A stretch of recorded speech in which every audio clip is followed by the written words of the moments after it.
Hey guys, tonight we slip quietly through the ancient corridors and moonlit archways, our footsteps muffled by layers of centuries-old carpets and secrets, as we settle in to explore the hidden, glittering, and sometimes perilous world of male concubines. The candles in the royal bedchamber burn low, their golden light flickering over gilded screens and silk-draped beds, casting shadows that whisper stories no official chronicle dares to mention. Even now you can almost taste the perfumed air, rich with cardamom, rosewater, and the underlying tang of tension. The air is warm, thick, close enough that you feel the weight of invisible eyes, some friendly, some jealous, some merely bored by the endless rituals of palace life. You can imagine yourself dressed not in pyjamas or sweats, but in robes so fine they shimmer in the dark, hair brushed and scented, lips stained with carmine, skin powdered to a flawless finish. And let's be honest, unless you've spent years perfecting the art of bowing at exactly the right angle and smiling with just the right hint of shyness, you probably wouldn't last 5 minutes in this world. Everyone here is beautiful, but beauty is only a ticket into the maze, not the map to escape. You're not just competing with other men or women, but with everyone's memories, everyone's ambitions, and everyone's need for survival. A place where you might have a silver bowl of pomegranates at your elbow one night and a poisoned cup the next. So, before we go any further, if this quiet space makes you feel even a little less alone, you can like the video and subscribe, but only if it feels right to your heart. And hey, I'd love to know where you're listening from. Are you lying awake in a quiet room at 2 a.m, or maybe starting your day in a rainy city, eyes still heavy? Drop your time and place in the comments. Let's remind each other we're not alone out here. Now dim the lights, let your shoulders relax, and let's begin tonight's slow, strange journey. Together, here on Timeless Sleep. You move as a shadow in a world built on watching and being watched.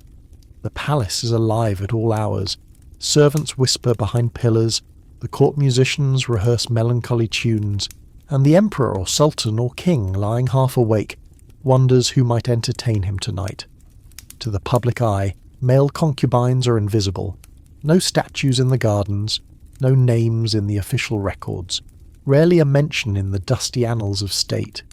Yet here, in the silent heart of power, you are at the centre of 1,000 private stories.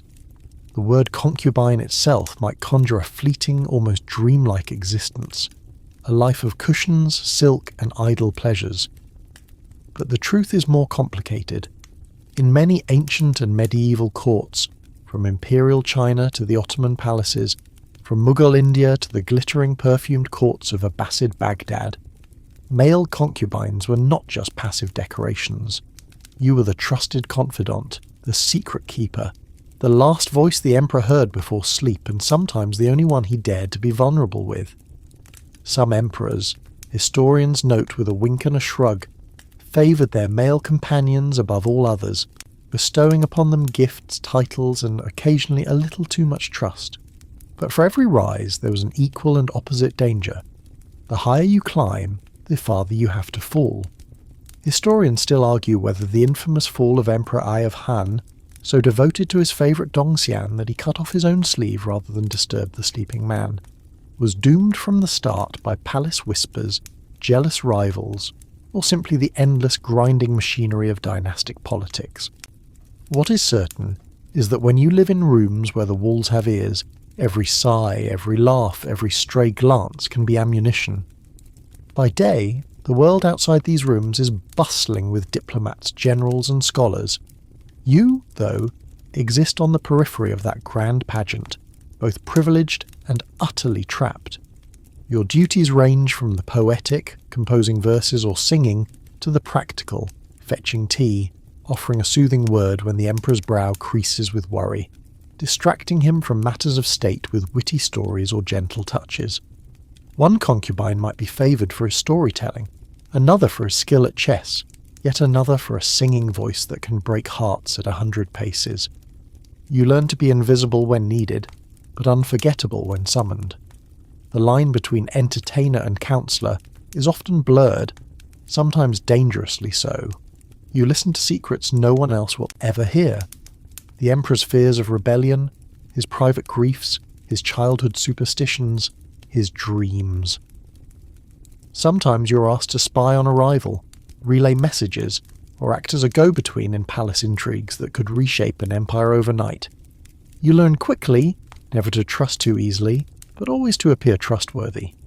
All around you are others who want what you have. Not just the gold and fine clothing, but the rarest currency of all, the ruler's attention. Jealousies are inevitable. In the Ottoman Empire, it was not uncommon for favoured male concubines, known as kuchek or haseki in certain courts, to find themselves suddenly reassigned, exiled to remote provinces, or even quietly eliminated if their influence became too great. No one ever says this aloud, of course. The official reason might be illness, or a desire for study. But behind every locked door, a new rumour is born. Even the animals get involved. In the palaces of Ming China, cats and small dogs were sometimes kept in the living quarters of concubines, supposedly to bring luck, but also, as one wry poet wrote, to serve as the perfect eavesdroppers for anxious rulers. If a pet seemed unusually nervous, it could mean a rival was plotting, or perhaps that the kitchen staff had changed the spice in your favourite soup. Every detail was assigned to be interpreted, every gesture loaded with meaning. At night your world contracts to a single room, the air heavy with jasmine and secrets. Sometimes you sleep alone, sometimes not. Always, you know you're both cherished and replaceable. The Emperor's moods can shift like the winds. Today's favourite could become tomorrow's ghost. But you've also seen the small mercies that come from kindness. An older concubine quietly helping you tie your sash before an important night. A eunuch slipping you a note warning of a jealous rival. A servant offering a second cup of tea, thick and sweet, just when your nerves are fraying. Some nights, you sneak out to the roof, looking down over the sleeping city, the river glittering in the moonlight. From here, the whole world seems to belong to you, and yet you're as trapped as any prisoner in the palace dungeon. A stray thought. Will anyone remember your name, your smile, the way you once made the Emperor laugh so hard he spilled his wine? History is full of people who lived and died between the lines of the official story, their lives reduced to footnotes, if that. Occasionally there's a lucky break. A favoured concubine might be adopted into a noble family, married off to a minor princess, or, rarely, granted a small estate to retire to. More often, though, your future is uncertain. Even those who once shaped the fate of kingdoms can find themselves, decades later, wandering the market disguised as beggars, selling trinkets or telling stories to wide-eyed children who have no idea of the splendours you once enjoyed. Mainstream historians will tell you that the world of male concubines was merely a reflection of their master's whims, a curiosity, an oddity, a minor footnote. But walk these corridors, even in imagination, and you know it was much more than that. It was a world where the line between survival and disaster was as thin as silk, where a joke at the wrong time could cost you everything, where friendship and betrayal were often the same thing in different costumes. One story, passed down through whispered legend, tells of a concubine so skilled at shadow puppetry that he could reenact an entire battle for the emperor, using nothing but candlelight and his own fingers. The emperor, enchanted, showered him with gold and praise. The next day, jealous rivals accused him of mocking the emperor's military defeats, and he was gone by sundown. Some say he escaped and lived happily in a distant province. Others, less optimistic, point to the fresh roses laid on his grave each year, despite all official records denying he ever existed. And sometimes, in the quieter moments, waiting for the emperor's summons, listening to the night birds in the garden, you wonder if it's all worth it. The palace is beautiful, yes, but it is also a cage, and the keys are never in your hands. You might trade a year of safety for a single night of honest laughter. You might trade all the silks in the world for a letter from your family, far away and forbidden to visit. Historians still argue whether the loneliness of palace life was compensated by its luxuries, or whether in the end it was simply the price of survival. It's a strange, dreamy world, a place of paradoxes, where you are at once cherished and disposable, visible and invisible, powerful and powerless. And as you drift, half awake, through these endless halls, you realize that the real currency here isn't beauty or wit, or even the Emperor's affection. It's endurance, the ability to remain, to adapt, to survive in a place where the rules change every night. So tonight, as you nestle into your own blankets, spare a thought for those who once slept in rooms lined with silk, their hearts full of hope, fear, ambition, and the quiet wish to simply be remembered. Not for their beauty, but for having been real. You awaken to the muffled thud of silk shoes on polished marble, the sunlight barely bleeding through lattice screens. Today, like every day, you rise not as a prince or pauper, but as one of the palace's chosen few, a male concubine, hand-picked by fate and the unblinking eyes of those who rule. There is no gentle introduction to this world. Your journey begins always with a look, one that lingers too long, a pause at the market stall, a whispered report sent up the grapevine to a royal steward or chief eunuch. Sometimes your mother's heart breaks at the news, sometimes she weeps with pride, but it changes nothing. The moment you're noticed, your life is no longer your own. The truth is, most empires did not openly announce the search for male concubines. There were no banners in the street, no cheerful recruiters promising a bright future. Instead, it was the domain of the careful observer, the servant who noticed you dancing at a village festival, the merchant who brought tales of your beauty from the far provinces, or the old courtier who saw a flash of cleverness in your eyes. In China, during the Ming and Qing dynasties, stories persist of young men spotted for their delicate features and jade-like skin, sent to the palace with barely time to pack. In the Ottoman Empire, scouts roamed markets and far-off regions alike, reporting back on any youth whose grace or voice seemed too exceptional to waste.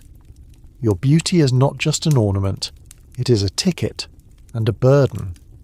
Once inside the walls, your entire existence becomes a performance. You learn quickly that the ideal is always shifting. Sometimes pale skin and gentle hands are prized, sometimes it's a certain strength, a masculine poise. The rumours of how new favourites are chosen drift through the palace like smoke, half-truths and exaggerations growing with each retelling. Did you hear the Sultan chose the new boy because he recited poetry without stumbling? No, it was his eyes. They say he could melt glass with one glance. There are no farewells. Once chosen, you are whisked away, sometimes with a parent's hurried blessing, sometimes with only a half-eaten meal left on the table, as evidence you ever lived outside the palace. The world you enter is dazzling and terrifying. You're dressed in new clothes, perfumed, and presented to the head eunuch or mistress of the harem. Every step is measured, every word you say is noted. There are hundreds like you, each vying for favour, each terrified of failure. It is here, in the delicate, dangerous machinery of the royal court, that you begin to understand the meaning of bound by fate. There is no going back. The doors close behind you with the softest of clicks, but it might as well be the clang of a cell. And yet, there is privilege too. Feasts set with candied ginger and honeyed plums, courtyards filled with birdsong, nights when the ruler, bored or restless, summons you to tell a story or sing a lullaby. On those nights, when laughter bubbles up and you see a flash of real kindness in your master's eyes, you almost forget how thin the ice beneath your feet has become. A quirk of fate. In some courts, notably the Mughal Empire, young men of extraordinary beauty were sometimes given playful, almost mythical nicknames. Moonface, Rosebloom, Little Peacock. These names could become as much a part of your identity as your given name, whispered in the halls and written in secret poems. A favourite might be praised for his eyes like lotus pools, or his voice like wind through bamboo. It sounds like flattery, but it's also a warning. Beauty alone is not enough to keep you safe. The very thing that brings you close to power can also turn you into a target for envy, lust, or even violence. Your days are filled with ritual. You wake at dawn, bathe in rose-scented water, and dress in clothes chosen by others. Lessons begin early. How to walk, how to bow, how to remain silent until spoken to. You learn to read and recite, to dance and sing, to play the lute or the flute with delicate precision. There is an art to everything, a way to pour tea, to offer a compliment, to listen without seeming to judge. Even your laughter is trained, soft and musical, never raucous or mocking. The older favourites, those who have survived longer than most, teach you the unspoken rules. Never turn your back on a rival. Never share a secret unless you are certain it will not be used against you. Never assume kindness is free. One moment stands out, early in your training. The chief eunuch gathers the new arrivals, his voice smooth and emotionless as he surveys your nervous faces.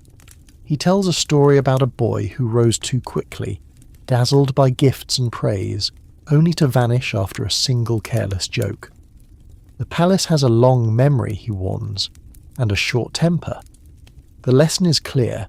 You are valuable, but you're not irreplaceable. Never forget that the ruler's favour can vanish like mist. Sometimes, you catch a glimpse of your reflection in a polished bronze mirror and barely recognise yourself. The old clothes, the awkward country manners, the uncertain boy you once were, gone. In his place stands a figure poised and silent, trained to please but always watching, always wary.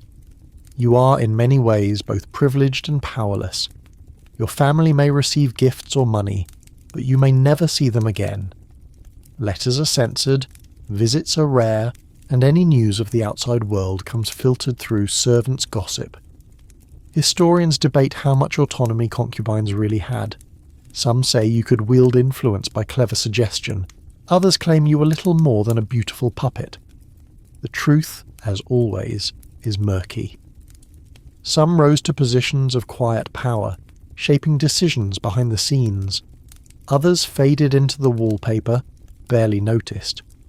The only certainty is that your fate depended on staying alert, playing your role to perfection, and knowing when to fade into the background.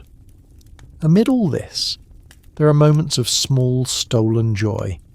A midnight feast shared with a friend, a secret note slipped under a door, a whispered joke about a particularly pompous minister.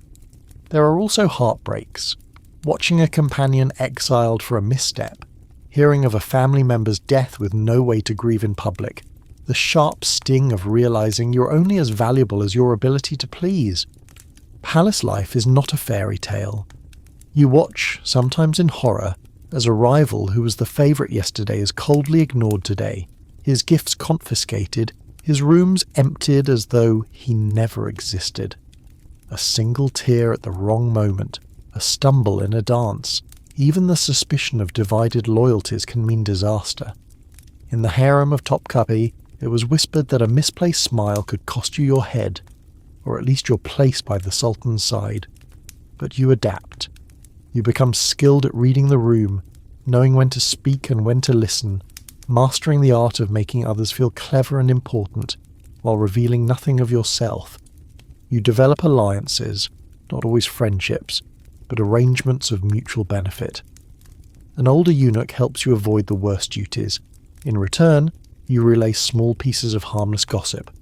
A favourite concubine warns you when a rival is plotting. You repay her by complimenting her poetry in public. Every relationship is a delicate balance of trust and calculation. You sometimes wonder about the boys who were not chosen. What became of them? Did they grow up to be soldiers or merchants, living out ordinary lives, never suspecting how close they came to being drawn into this web? Or do they hear rumours of your world, half believing the stories of gold and glory, never guessing the price paid for every moment of splendour? One strange whispered story survives from the Abbasid Caliphate. A male concubine so beautiful that the caliph built a mirrored garden just so he could see his favourite reflected from every angle as they walked together at dusk. The mirrors, it was said, were polished daily by a dozen servants, and anyone who let them tarnish was banished in disgrace. Whether it is true or not, the story captures the odd mix of power and peril that colours your existence. Loved, envied, and always, always watched. A lesser-known tidbit. In certain Korean dynasties, it was fashionable for noblewomen to keep male entertainers, known as kisaeng, at court, skilled in music, poetry, and conversation. While their status was slightly different from imperial concubines, the line between entertainer and companion often blurred, and a particularly gifted kisaeng could win considerable influence. Their stories, too, are filled with sharp turns of fortune and sudden, inexplicable banishments. There are, of course, those who resent you, ministers who see you as a threat, officials who fear your influence, even queens or wives who wonder if you will eclipse them in the ruler's heart. You learn to be diplomatic, to praise without flattery, to laugh at the right moment and never draw attention to your own ambitions. A careless word can be twisted, a compliment taken as an insult. The palace is a world where meanings shift and every gesture is weighed. Even the food you eat is chosen for you. Platters of exotic fruit, sweetmeats from distant lands, rare teas and wines. Yet every meal could be your last if a rival chooses to strike. You never taste the first bite without a moment's hesitation. There are always rumours. Did you hear? The favourite fell ill after dinner. Some say it was the pistachios. Nonsense. It was the honey cakes. He should have known better than to trust the new cook. Your wardrobe becomes a suit of armour. The colours you wear signal your status. Gold and blue for favourites, plain white for new arrivals, deep red for those out of favour. The rules are complicated, sometimes changing overnight. You remember the first time you were allowed to wear a sash embroidered with dragons, a symbol of being truly seen. It is a heady, terrifying honour. You are reminded, always, that you are bound by fate. You did not choose this path, but you must walk it with care, grace, and no small amount of luck. Some nights, lying awake in your perfumed chamber, you hear the faint strains of a distant lute, and wonder if anyone outside these walls could possibly understand your world. And yet, for all its perils, you survive. Perhaps you even thrive, for as long as you remain in favour, you are at the centre of the world, able to sway moods, whisper advice, and, sometimes, if you're brave or foolish enough, make history. But every day, you know, could be your last. Tomorrow another boy will arrive, wide-eyed and trembling, and you will see yourself in his awkward bow, his hopeful smile. You will want to warn him, but you will not. Everyone here must learn the rules for themselves. The doors that close behind you may never open again. Your beauty, your talent, your wit. These are your tools and your chains. You live not just for yourself, but for the whims and moods of another. And always, always, you are bound by fate. You are barely settled into your new world when the real transformation begins. Not the parade of silk, the honeyed words, or even the endless parade of favourites you glimpse in polished marble corridors, but something quieter, deeper, more unsettling. Here, you're not just to look beautiful. You're to become beautiful in ways no one back home ever imagined. Charming, quick-witted, clever, subtle, always ready to amuse but never to offend. From the first drowsy dawn, you're swept into the silent machinery of training, one designed to mould you, hour by hour, into the perfect companion for a ruler who is always in some way looking for something new. Your days begin with lessons, not just in reading and writing, but in the finer arts. The chief tutor, a gaunt man with eyes like polished stones, corrects your posture, making you walk the length of the room with a book balanced on your head. Slouching is unthinkable. You are taught to move gracefully, arms folded or hands hidden in your sleeves when not in use, never gesticulating wildly, never losing composure. You must always be a pleasure to look at, even when you are silent, he says, and the other boys, your rivals, give nervous, practiced laughs. Before long you are learning poetry, reciting verses in languages you barely understand, your tongue twisting around delicate syllables. Sometimes the ruler wants to hear Persian couplets about roses. Sometimes he prefers a song in a dialect you've only just begun to master. You practice the subtle art of flattery, of saying just enough to seem clever, but never so much that you outshine the ruler himself. A well-timed compliment, a sly joke, the perfect reference to an old story. They can all mean the difference between a quiet night and a summons to the private chamber. It's not all art and literature, though.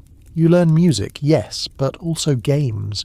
Chess, backgammon, and the peculiar secret games that rulers invent when official business grows dull. One emperor, famous for his melancholy, enjoys having his favourite stage impromptu puppet shows using slippers and fans. Another sultan insists that his male concubines learn to juggle, and rewards those who can keep the most glass marbles in the air with a bracelet or a pouch of coins. Entertainment is survival, one older favourite tells you, and you believe him. The palace is not a place for boredom.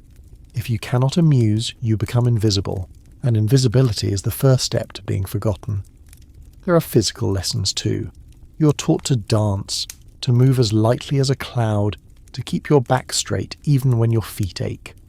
Some courts, like the Ottoman or Safavid, even require their favourites to learn martial skills, archery, swordplay or wrestling, both as a spectacle and a demonstration of fitness. The idea that a ruler's chosen could protect him, or at least put on a convincing show, is both reassuring and entertaining. A favourite story in the palace recounts a concubine who once saved a caliph from an assassin, leaping between the dagger and the throne in a swirl of blue silk. Some historians still argue whether the tale is true or a fable invented by poets, but in your world the line between legend and reality is always thin. Still, the greatest lesson is in obedience. For all your talents, for all the finery you wear, you are not free. If the emperor wants a song, you sing. If the sultan wants silence, you become as silent as the moon. Every day you practice humility, bowing at the right depth, accepting praise with a gentle smile, always deflecting attention from yourself. You see what happens to those who forget their place. The boy who once boasted too loudly of the gifts he received was quietly sent to a distant monastery, never to be heard from again. The one who dared to criticize a visiting ambassador vanished in a night. In this world, your greatest weapon is restraint. But the court is a hungry, restless place, and your life, however gilded, is always a performance.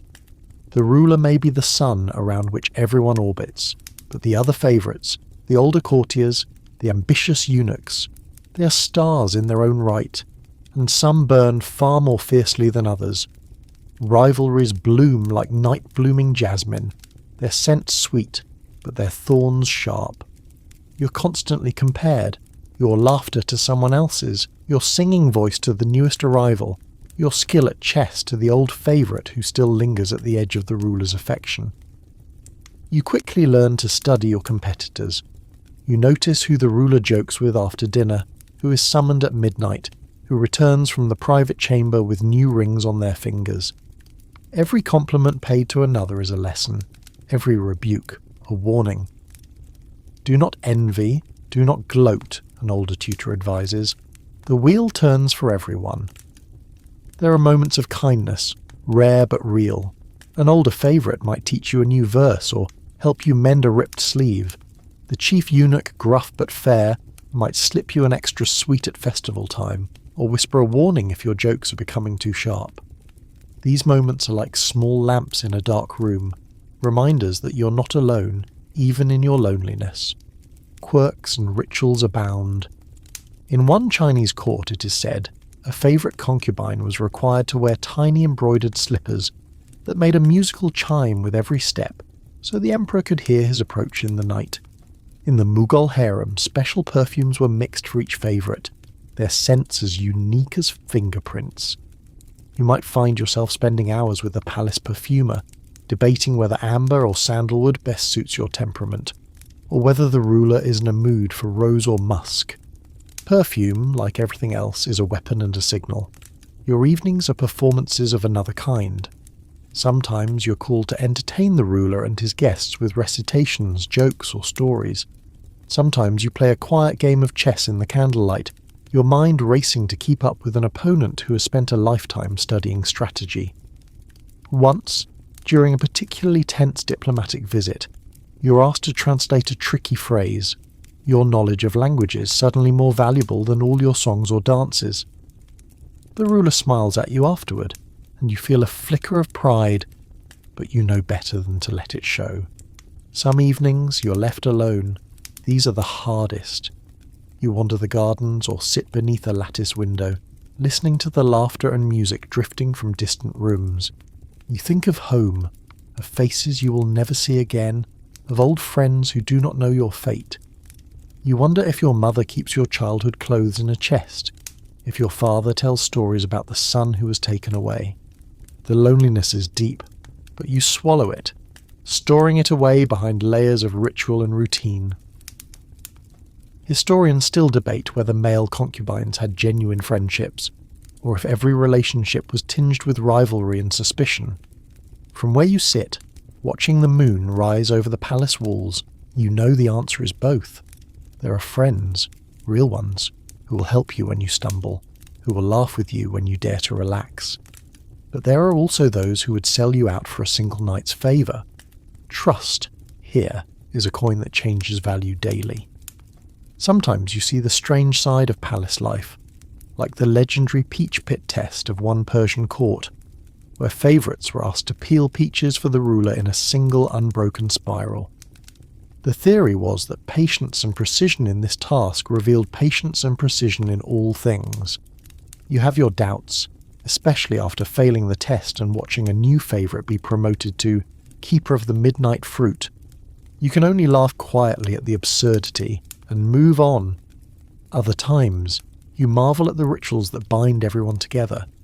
Before a festival, you and the other favourites might spend hours practicing a special dance, your feet aching, your nerves frayed, knowing the whole court will be watching. A single misstep means not only embarrassment, but perhaps a cold shoulder from the ruler for weeks to come. In these moments, you understand that everything, every step, every word is performance, and perfection is not a luxury but a necessity. Yet, for all the rules and rituals, there are flashes of freedom. A stolen moment in a quiet corridor, a secret joke shared with a servant, a glimpse of the ruler's tired, unguarded smile. You realise over time that your greatest gift is not your beauty or your wit, but your ability to make someone feel less alone. In a world built on masks and rituals, real connection is rare and precious. When it happens, brief, bright, unforgettable, you treasure it more than all the jewels and silks in the world. One evening, you are summoned unexpectedly. The ruler is in a melancholy mood, the court tense after a day of bad news. You're asked not for a song, but simply to sit and listen. You do, silent and attentive, offering the only comfort you can, your presence. Afterward, the ruler thanks you quietly and you're dismissed with a nod. It is not the grandest moment of your life, but it is one you remember. In this world, sometimes the simplest acts are the bravest. You fall asleep that night with the faint scent of rose in your hair, the echo of laughter in your mind, and the knowledge that tomorrow the performance begins again. You wonder how many before you have dreamed these same dreams, walked these same halls, waited for a summons in the middle of the night. You are part of a lineage now, a secret one, rarely named, but as real as any dynasty. Outside, the moon casts its cold light over the palace roofs. Somewhere, far away, a bell tolls for dawn. Inside, the wheels of training keep turning, shaping you and the others into the perfect blend of art, obedience, and survival. You may not have chosen this life, but you have learned to live it, one step, one joke, one carefully measured compliment at a time. And as you drift off, you know that in this strange hidden world, every lesson, every kindness, every rivalry and ritual will one day become the stories whispered by those who follow, each trying, in their own way, to survive the endless beautiful performance. The days bleed into one another in the palace, but every so often a night arrives when everything changes. One night you are a face in the crowd, another you become the whisper everyone's lips, the favourite, the male concubine who stands closest to the throne, whose laughter is a melody the ruler craves, whose every glance or word becomes a ripple in the currents of the empire. The rise of the male favourite is never a matter of chance alone. It's a dance between fate, opportunity, and the cunning skill you've cultivated in silence. Becoming a favourite does not happen with trumpets or a public decree.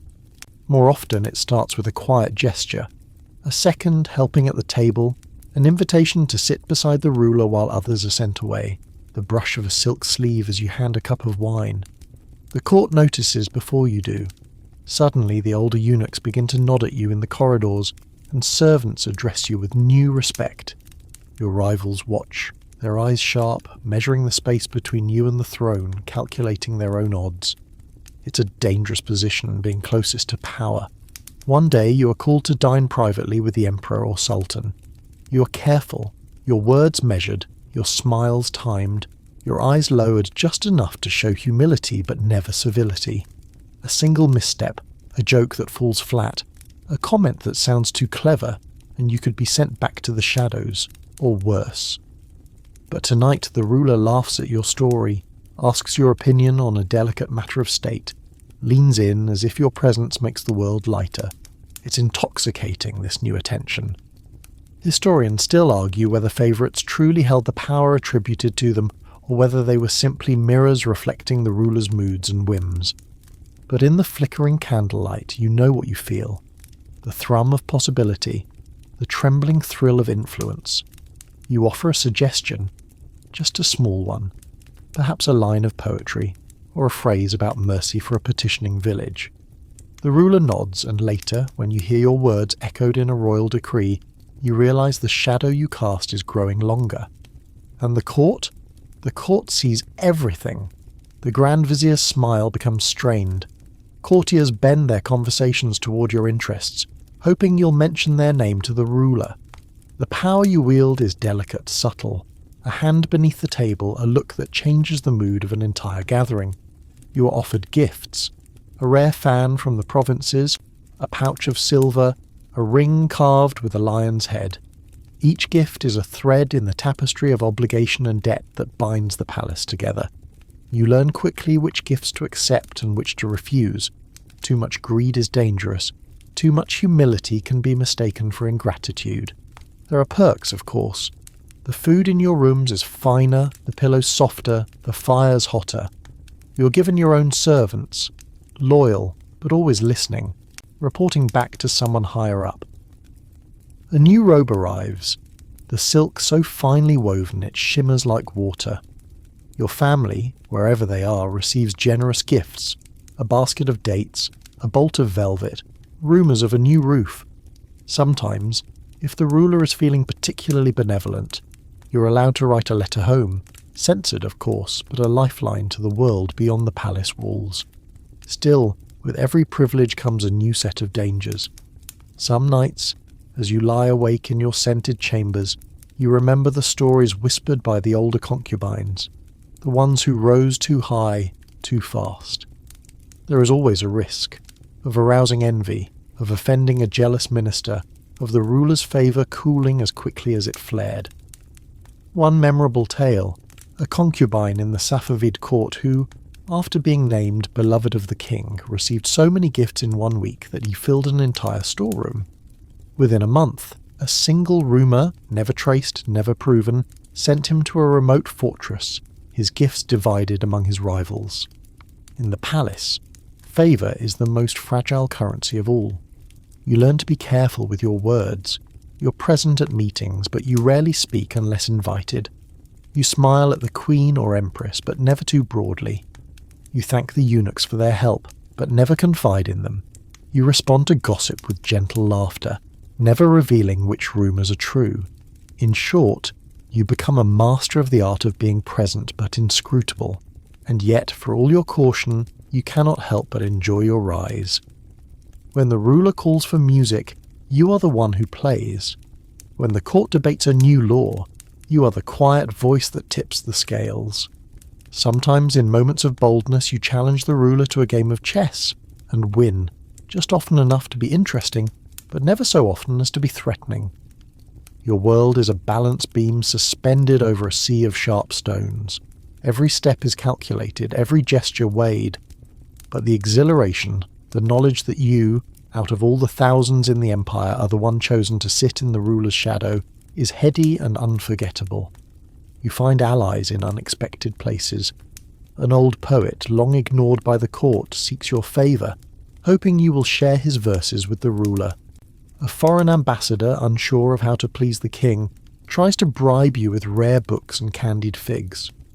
The chief eunuch, ever watchful, quietly supports your position in exchange for small tokens of loyalty, news of the ruler's moods, hints about upcoming festivals. The palace is a web, and you are learning to move along its strands with care. There are oddities to your position, little quirks that make palace life both absurd and delightful. Once, during a festival, you are asked to judge a competition of singing nightingales. The owner of the winning bird presents you with a tiny gold cage, and for weeks afterward, courtiers send you birds and bird-shaped trinkets in hopes of currying favour. Another time, the ruler, fond of games, has a throne built on a wheeled platform and challenges you to race him down the palace halls. For a few wild minutes, you and the ruler are simply laughing boys, heedless of power or consequence. It is in moments like these that you glimpse the loneliness at the heart of the throne, the longing for genuine connection that lies beneath all the protocol and power. Still, the pressure is relentless. Every word you say is analysed, every gesture dissected.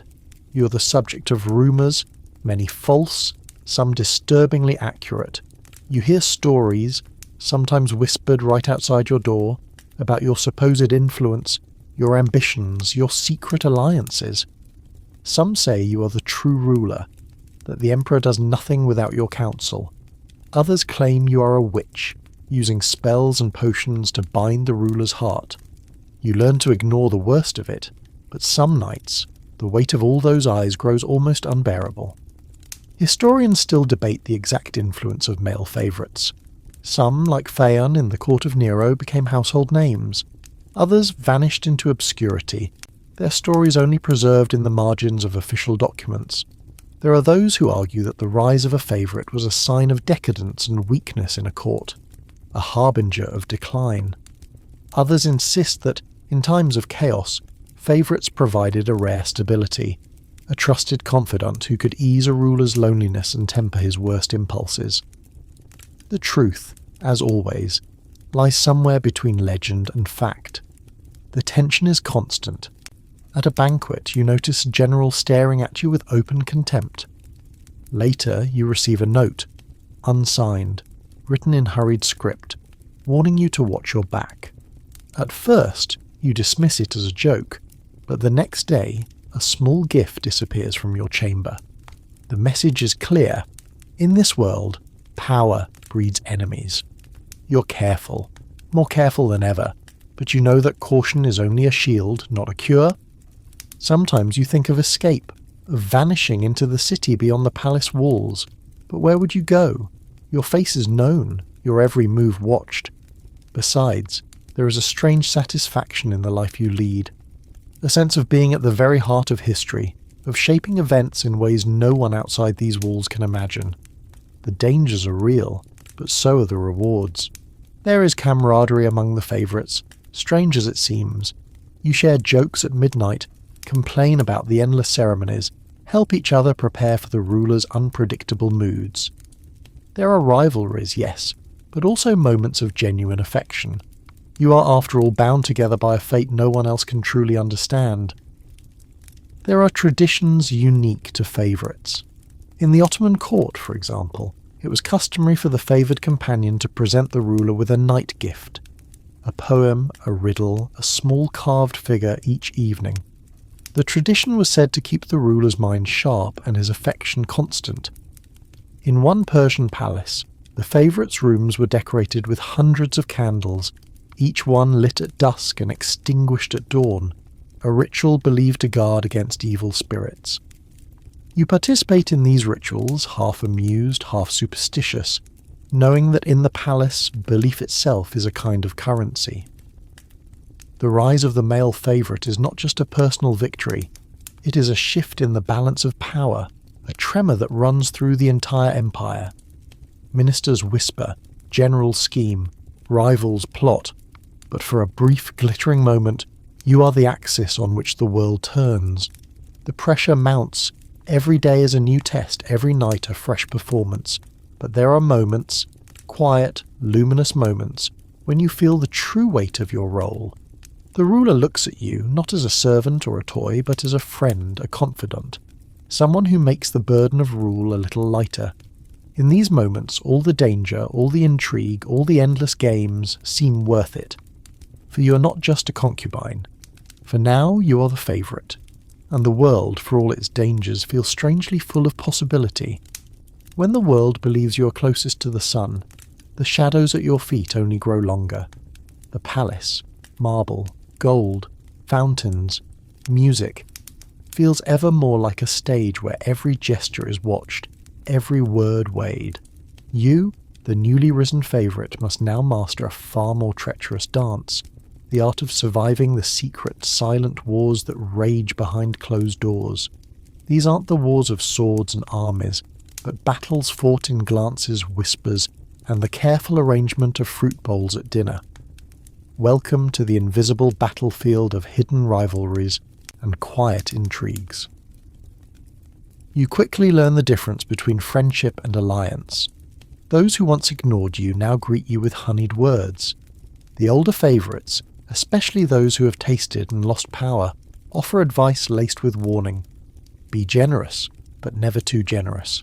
Share a secret, but never your own.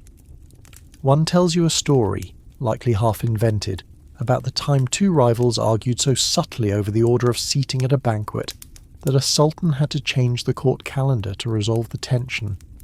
In the palace, even where you sit or stand can decide your fate.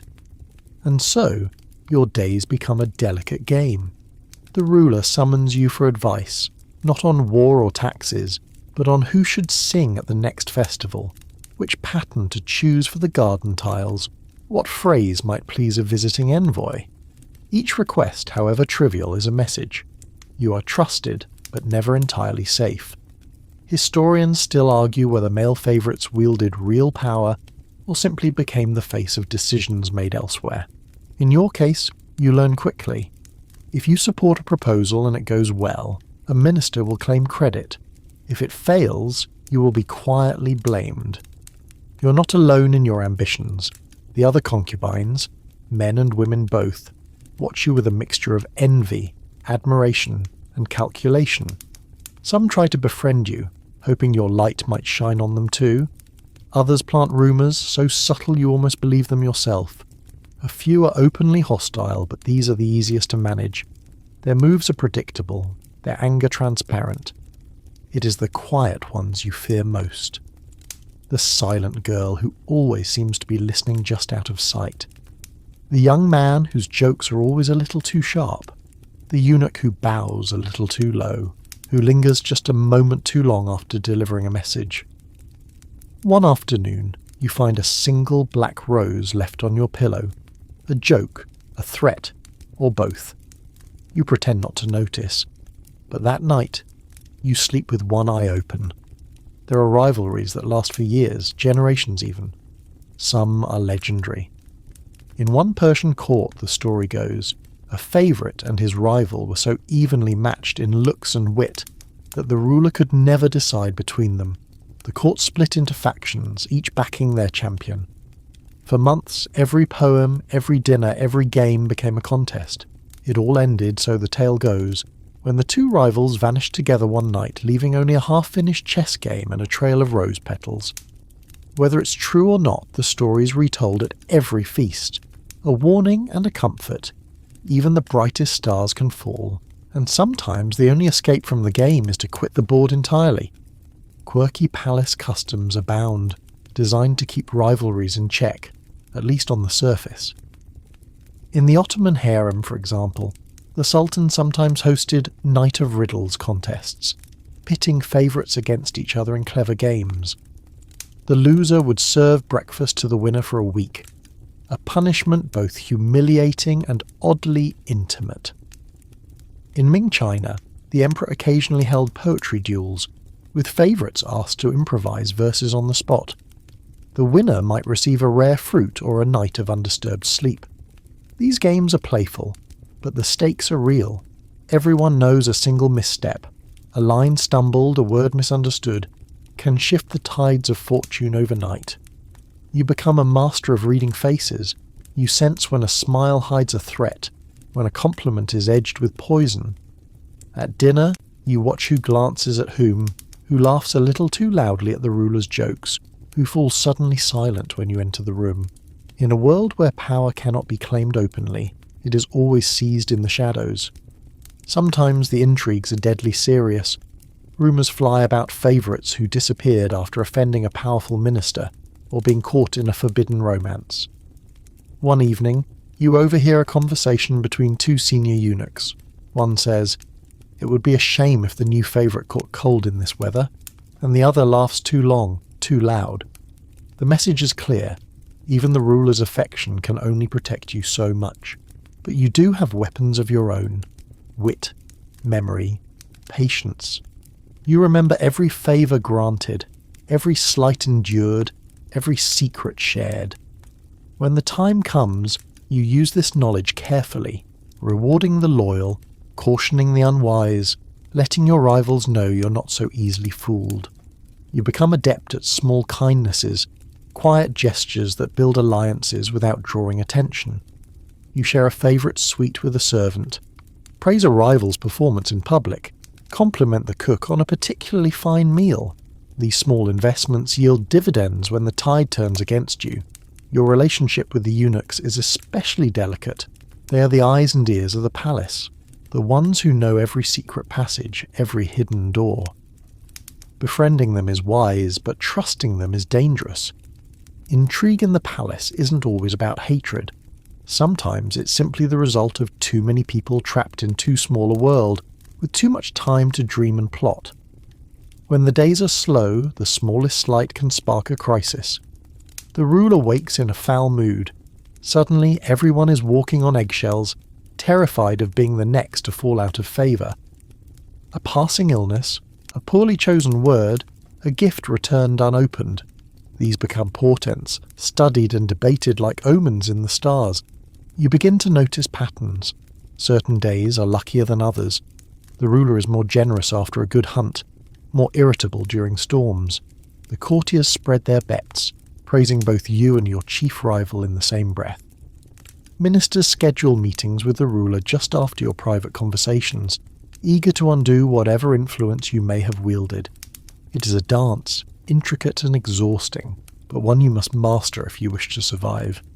There are light moments too, strange, sweet, almost childish.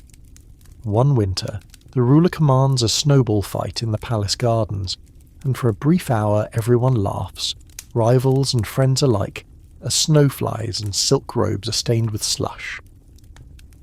For a little while, you remember what it is to be simply young, simply alive, unburdened by power or peril. Historians still argue about the nature of these rivalries. Were they deadly serious, or just theatre, a way for the palace to amuse itself? Did favourites truly hate each other, or did they secretly long for someone to share their burdens? The truth, you suspect, is both. There are moments when you trust, moments when you betray, moments when you do not even know your own heart. In quieter times, you take comfort in routines. You visit the palace library, read old tales of heroes and monsters, write letters you'll never send. Sometimes, you find solace in the company of a loyal servant or a stray cat that finds its way to your window. Small pleasures, but precious in a world where every day is uncertain. You learn too that sometimes survival means letting go. There are nights when you choose not to compete, not to fight for the ruler's attention. You let a rival win a game, accept a slight without protest, retreat to your chamber, and let the world spin without you for a little while. These acts of quiet resistance are as important as any victory. They remind you that, beneath the layers of intrigue and performance, you are still yourself. One particular evening stands out, a night when, exhausted by endless games, you slip away to the palace roof. There, beneath the stars, you meet another favourite, the one everyone says is your greatest enemy. For a moment, words fail. Then, quietly, you share memories of home, stories of your childhood, the foods you miss, the songs your mothers sang. You laugh at the absurdity of your lives, at the way the world sees you as rivals when, in truth, you're more alike than different. As dawn breaks, you part as neither friends nor enemies, but as survivors, each grateful for once to not be entirely alone. It is said that the palace remembers everything, every rivalry, every alliance, every secret carved into its stones. But you know that what matters most are not the victories or defeats, the moments of triumph or disaster, but the quiet, invisible acts of endurance. To survive here, you must be both soft and sharp, trusting and wary, gentle and relentless. And above all, you must learn to thrive in the shadows, for it is there, amid the hidden rivalries and quiet intrigues, that the real game of the palace is played. The palace is a world of boundaries, doors that never open, gardens that bloom in secret, voices that carry only so far before being swallowed by the marble and velvet. But among these boundaries, there are spaces designed for both freedom and concealment. Pleasure gardens, moonlit walkways, pavilions heavy with the scent of flowering citrus. It is here, amid carefully tended trees and winding paths, that you learn the importance of secret meetings, alliances forged in whispers, plans born beneath lantern light, and moments of candour when the mask finally slips. By day, the gardens are a parade of colours and noise. Courtiers stroll along gravel paths, musicians practice near the fountains, and children of noble birth chase peacocks beneath the almond trees. You, as a favoured concubine, move through this scene like a dream, visible but untouchable, watched by 100 eyes but rarely addressed directly. You notice the silent codes in the gestures of those around you, the careful tilt of a head, the choice of a flower offered as a greeting, the way a hand lingers on a gate just a moment longer than necessary. At dusk, everything softens. The light goes golden and the shadows stretch, and with the fading of the day comes the quiet rearrangement of power. The pleasure gardens become the stage for a different kind of performance. Here, far from the throne room and its watchful officials, conversations grow honest, sometimes even risky. The ruler, exhausted by the tedium of court, may wander out with a few trusted favourites, seeking laughter, song, or simply a few moments when the world's burdens can be shrugged off with a glass of sweet wine. If you are summoned, you know you must be ready to entertain, not just with words or music, but with the easy comfort of your company. One evening, you are invited to join a small gathering in the garden's central pavilion.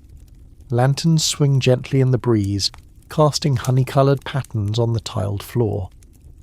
The ruler reclines on cushions, surrounded by a handful of favourites, an old minister, and a poet with ink-stained hands. The conversation drifts from politics to poetry, to the flight of swallows overhead.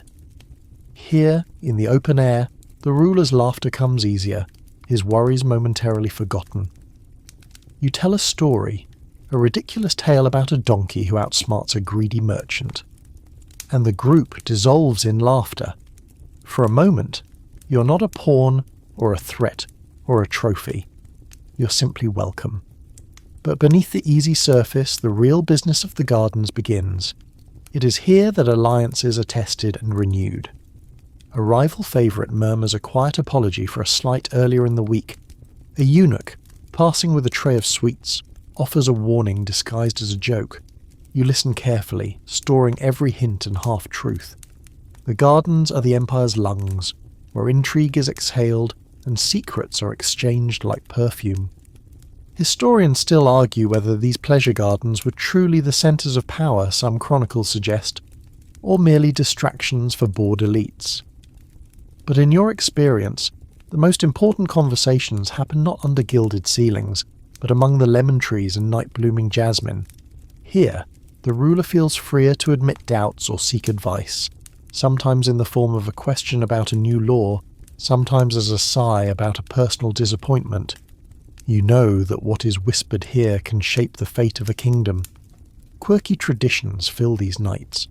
In the Ottoman palace, it is said that favourites would arrange secret games of hide-and-seek among the labyrinthine rose hedges, each round a metaphor for the court's endless search for hidden truths. In some Chinese courts, concubines and eunuchs left riddles written on paper lanterns, each riddle a coded message or gentle tease. The gardens, always, are a place for subtext. Never just what is spoken, but what is hinted, what is left unsaid. You become adept at reading between the lines. When a minister praises your lute playing, you know he is asking for support in an upcoming dispute. When another favourite offers you a rare flower, it is as much a peace offering as a warning. We are both too visible, too envied. Let's not destroy each other. Even the ruler's small gestures, a shared cup, a quiet word as the moon rises, can be laden with meaning. You learn to give nothing away unless you intend to. One night, a secret meeting is arranged, not by you but for you. You're summoned quietly after the others have left, and find yourself alone in a shadowy alcove with the chief eunuch. He offers you a fig, then a choice. Support his scheme to steer the ruler's attention away from a rebellious general, or risk being implicated in the plot yourself. The conversation is so calm, so ordinary, that you almost miss its significance. Later, as you watch the eunuch vanish into the darkness, you realise that the gardens are both your refuge and your greatest danger. In the Mughal courts, such meetings were elevated to art. Lovers met by moonlight, alliances were forged beneath flowering trees, and political bargains were sealed with the sharing of a single perfumed fruit. One tale, equal parts history and legend, tells of a favourite who once hid a message in the petals of a lotus flower, delivering a warning that saved an entire city from ruin. Whether this ever happened or not, the story captures the sense that, in these secret spaces, everything is possible and nothing is as it seems.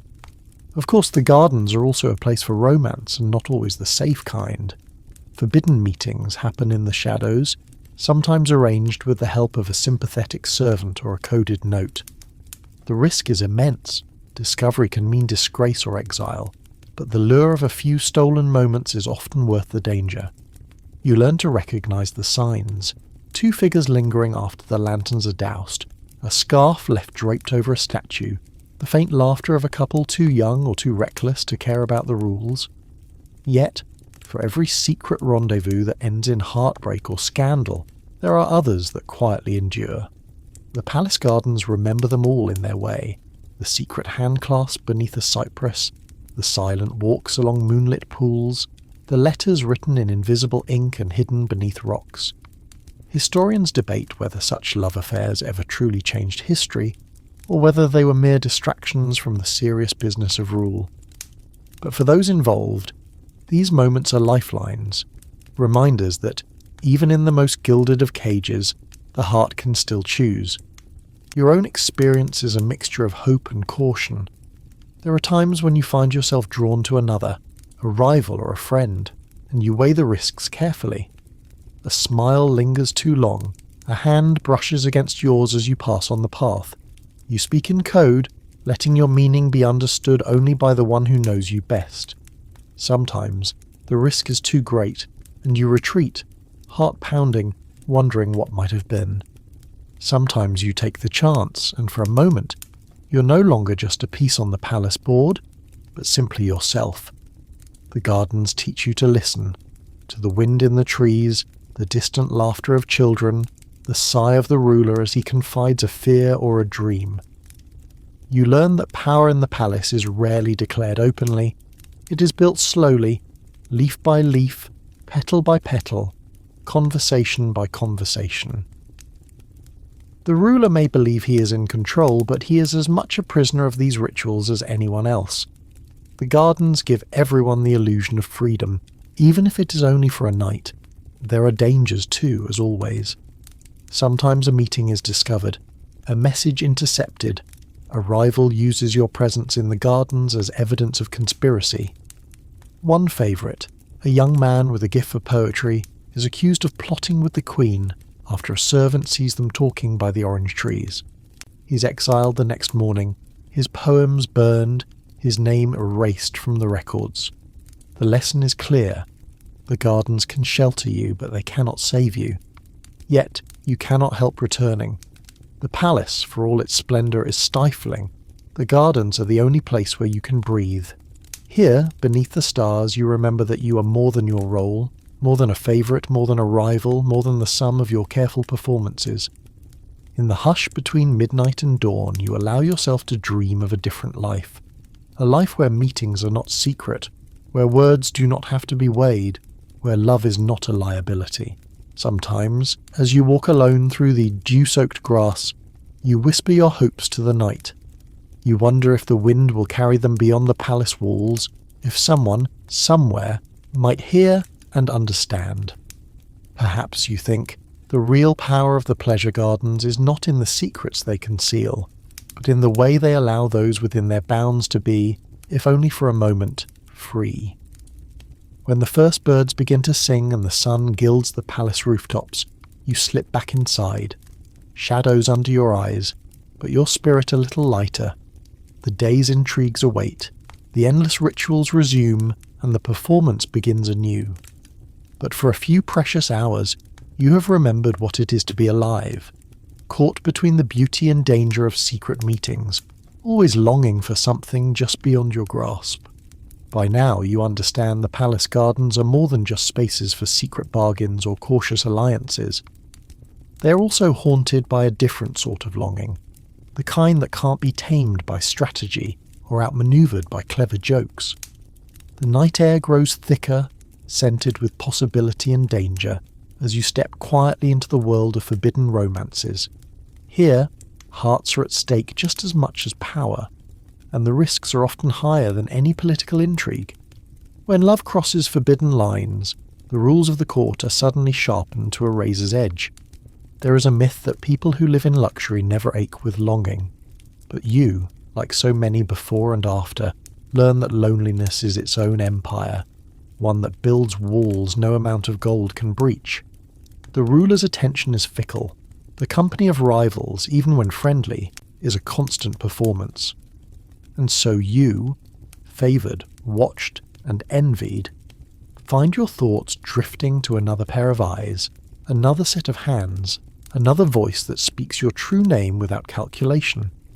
Sometimes it's a fellow concubine whose sadness mirrors your own, or a court musician whose songs seem to tell your story, or even a servant who dares to joke with you when no one else is listening. Historians still argue whether love affairs in the palace were as common as the gossip suggests, or if most were just wishful thinking by bored chroniclers. But evidence lingers in poems, in coded notes, in the sudden disappearance of once prominent figures from the court. Some say the Ming Emperor's favourite vanished overnight not because of politics, but because of a secret love affair with a rival. Another story, whispered in the Ottoman corridors, tells of a harem favourite who exchanged secret gifts with the chief gardener, their romance revealed by the unlikely trail of rare tulips blooming in forbidden corners. You know all the tricks, of course. The folded handkerchief left beneath a cypress tree, the songbird let loose at sunset, its flight a signal, a verse recited in the wrong order at dinner, meaning I miss you, instead of congratulations. These gestures are tiny, almost invisible to outsiders, but in the palace, every detail is a language of its own. Sometimes, love is just a shared glance at the right moment, two people laughing at the same absurdity, each understanding more in that silence than in 100 hours of practiced conversation. But for every stolen joy there is a fresh danger. A love affair, especially between concubines, male or female, threatens the most fragile thing in the palace, the ruler's pride. You live each day knowing that your fate rests on the unpredictable tides of another's desire, and that even a hint of divided loyalty can mean ruin. You remember the case of the Saffron twins, two favourites in the Persian court whose affection for each other was discovered after a scribe found their matching rings. They were banished separately, never to meet again, but their legend lived on in melancholy songs sung during the winter months. Sometimes the ruler's own feelings are the most perilous terrain. The line between affection and ownership is blurred, and jealousy can be as sudden and dangerous as a summer storm. There are stories of rulers who, upon discovering a favourite's secret lover, responded with swift and devastating punishment, exile, imprisonment, or worse. And yet the need for connection is so great, the hunger for genuine affection so persistent, that these risks are taken again and again. Your own feelings are a constant negotiation. Every kindness is weighed. Is this a friendship or something more? Every touch is analysed. Was that accidental or a message? You replay conversations in your mind, searching for hidden meanings. One night, as you and another favourite walk the garden's outer path, your hands brush. Neither of you speaks, but everything changes in that moment. The risk is suddenly real. The world sharpens. Your heart hammers in your chest. The next morning you find a poem slipped beneath your door, the ink still wet, the words simple but unmistakable. In the garden's shadow, even the moon envies our silence. Palace life is filled with small, quirky rituals for lovers to communicate. In the Abbasid court, for example, it became fashionable to wear tiny bells sewn inside sleeves. Lovers could speak to each other by the rhythm of their gestures. In Korea's royal courts, concubines might leave letters folded in special patterns, triangles for urgent, squares for sorrow, stars for hope, tucked into the cracks of the courtyard walls. You learn the language of sighs, of half-finished sentences, of shared music drifting through open windows at night. But secrecy is exhausting. You learn to mask your feelings so well that sometimes you almost forget what is real. You laugh too loudly at a rival's joke, spend too long describing the flavour of pomegranates at dinner, act oblivious to a certain song played by the court musicians. Meanwhile, your own longing bubbles beneath the surface. You become a master of self-control, an artist at hiding. The only time you allow yourself to hope is in the precious suspended minutes when you're alone together. On a balcony after midnight, in the hush of the morning baths, behind a screen at the summer festival. Historians still debate whether any of these affairs changed the course of history. Did a secret romance inspire the emperor's sudden decision to pardon a rival? Did a jealous sultan's heartbreak really lead to the mass exile of an entire court faction?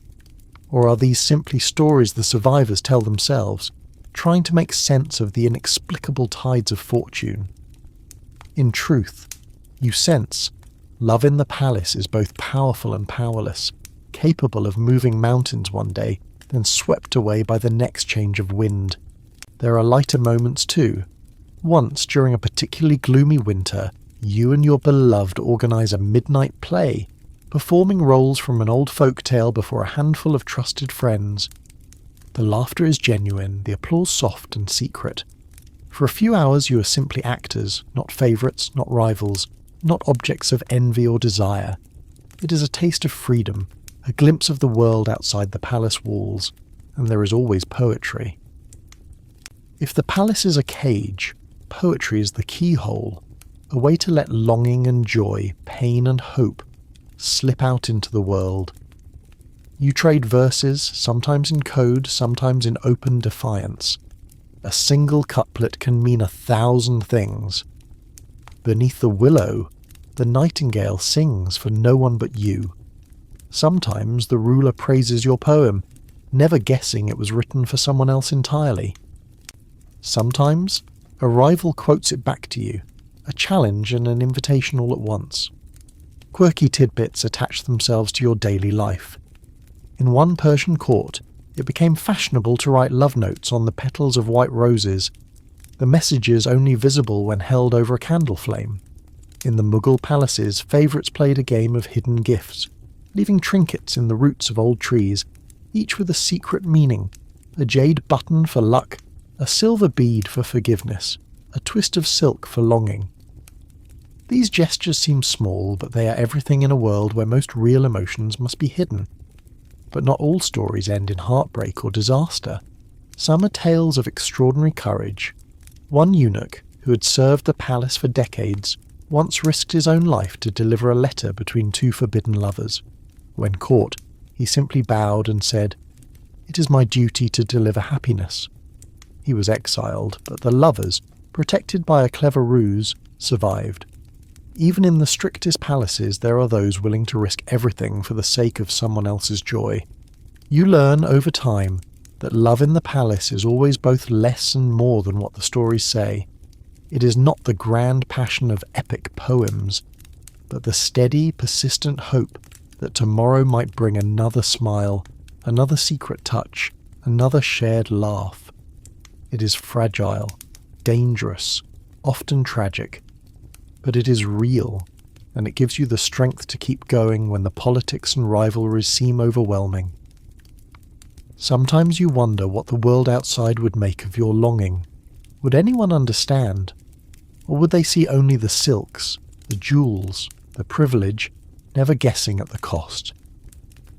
In the quiet hours, as dawn creeps through the windows, you hold on to your memories. The scent of orange blossoms, the sound of laughter in the dark, the feeling of another hand in yours, and you are comforted. And so the cycle continues. Each day is a careful performance, each night a new possibility.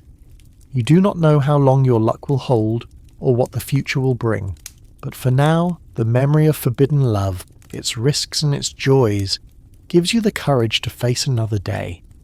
For all its dangers, the palace cannot quite extinguish the heart.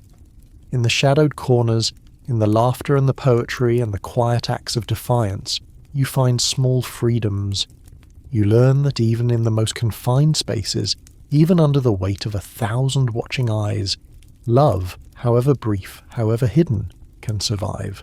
If palace life teaches you anything, it is that nothing is permanent.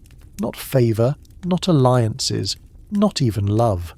The same ruler who once smiled at your wit and listened eagerly to your poems can, overnight, turn cold. One moment you're the radiant centre of attention, the next you're left standing in a corridor invisible as a shadow. In these walls you learn the sharp truth. The danger of favour is almost always matched by the cost of rejection. At first, you might believe you are immune. The ruler laughs at your jokes, invites you for walks in the moonlit gardens, gifts you rare perfumes or a bolt of silk woven in the imperial workshops. Courtiers seek your approval, rivals offer tentative truces.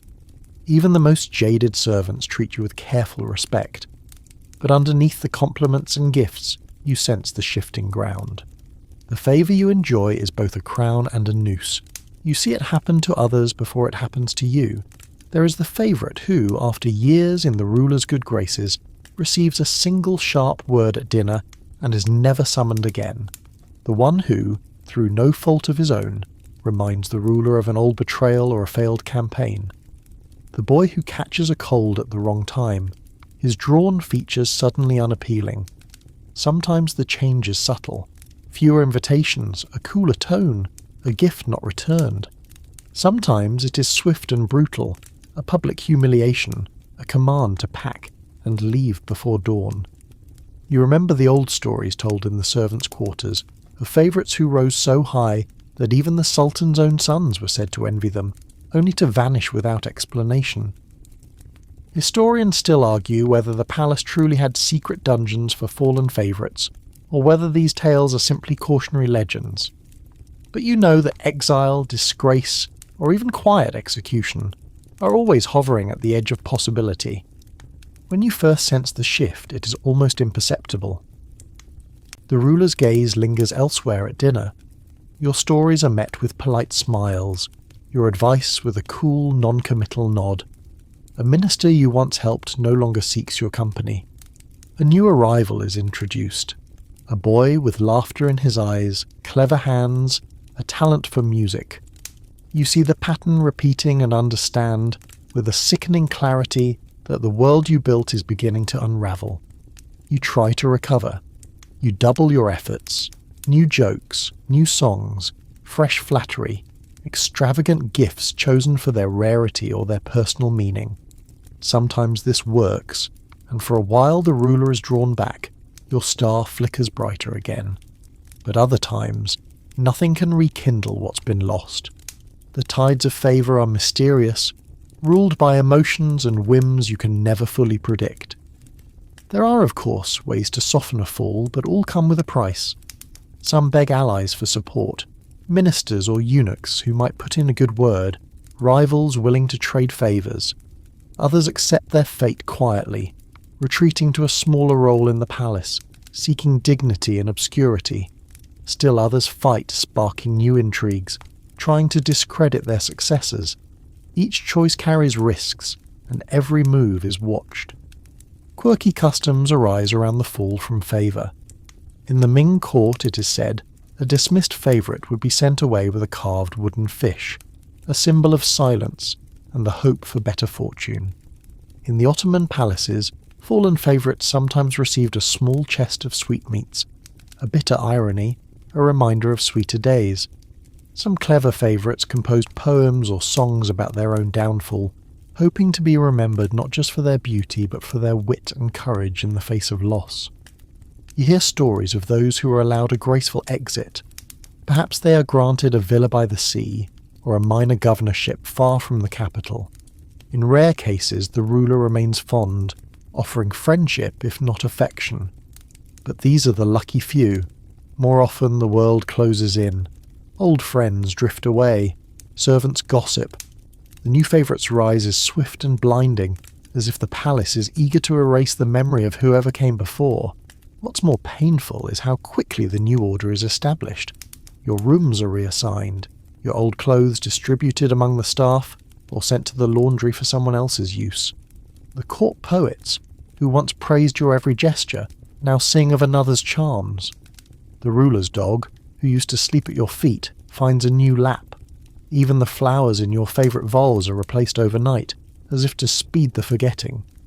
Some try to cling to the past, to recreate the magic that once made them beloved. They remind the ruler of old jokes, old promises. They write letters, plead for a second chance, even seek help from powerful court factions. But the palace rarely forgives nostalgia.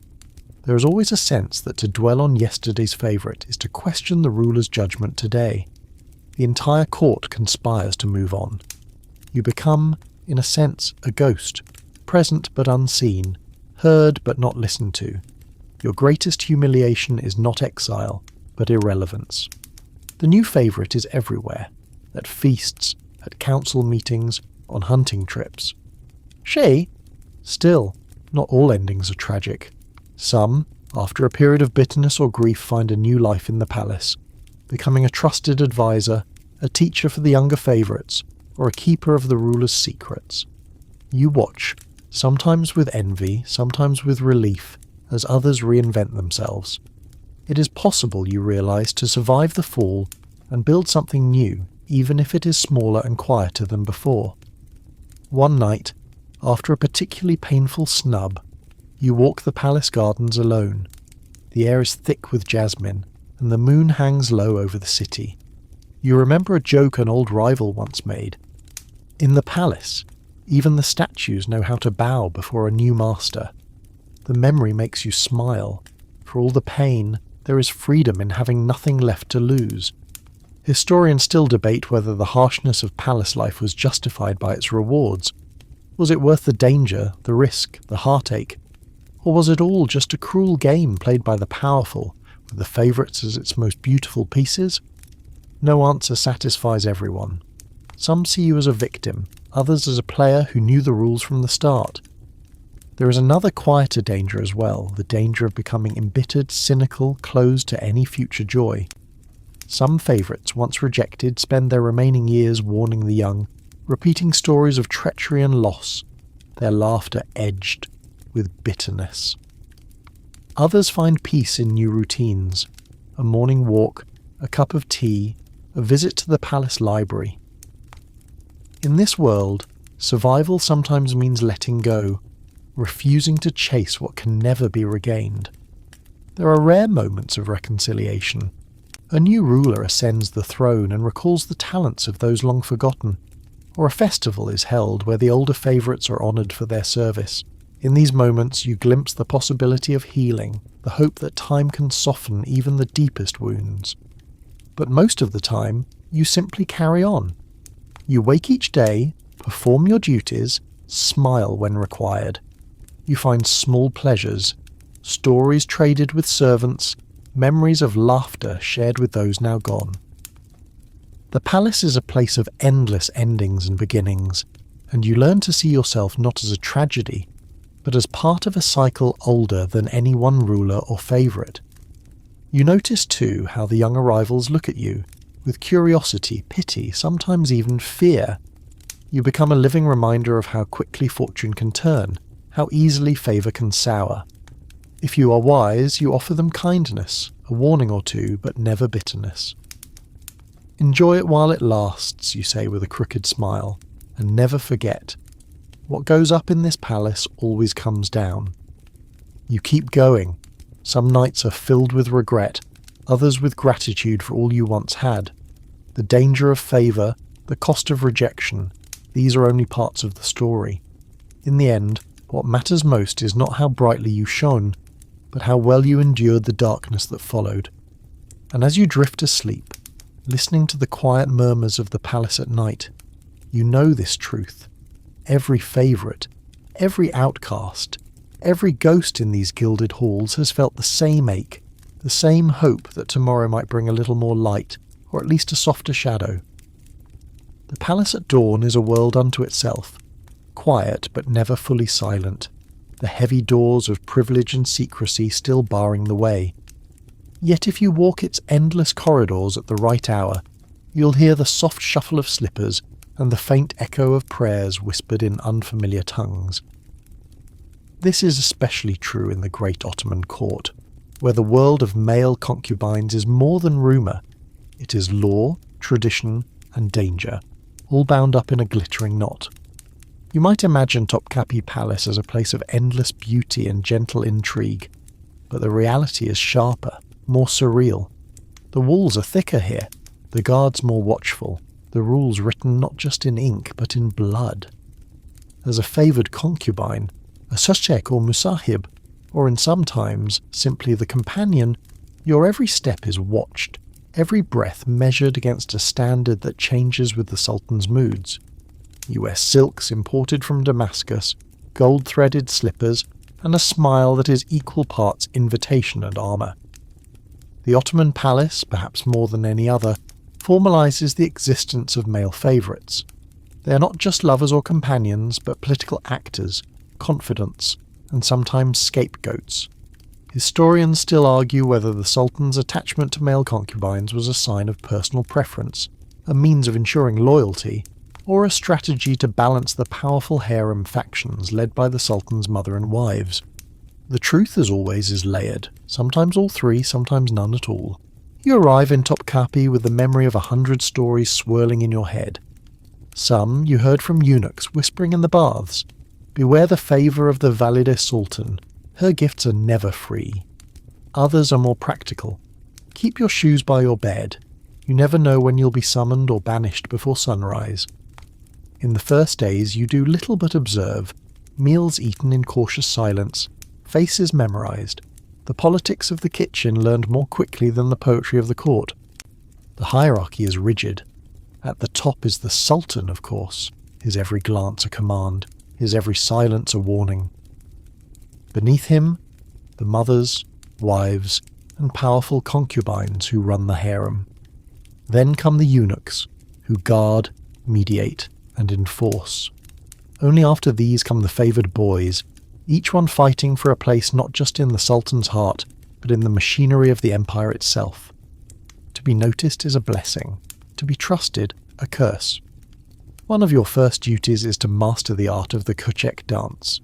This is no ordinary entertainment, but a performance layered with coded meanings, ancient as the empire itself. You're dressed in brilliant silks, adorned with tinkling bracelets, kohl lining your eyes. The dance is graceful, hypnotic, a blend of flirtation and fierce athleticism.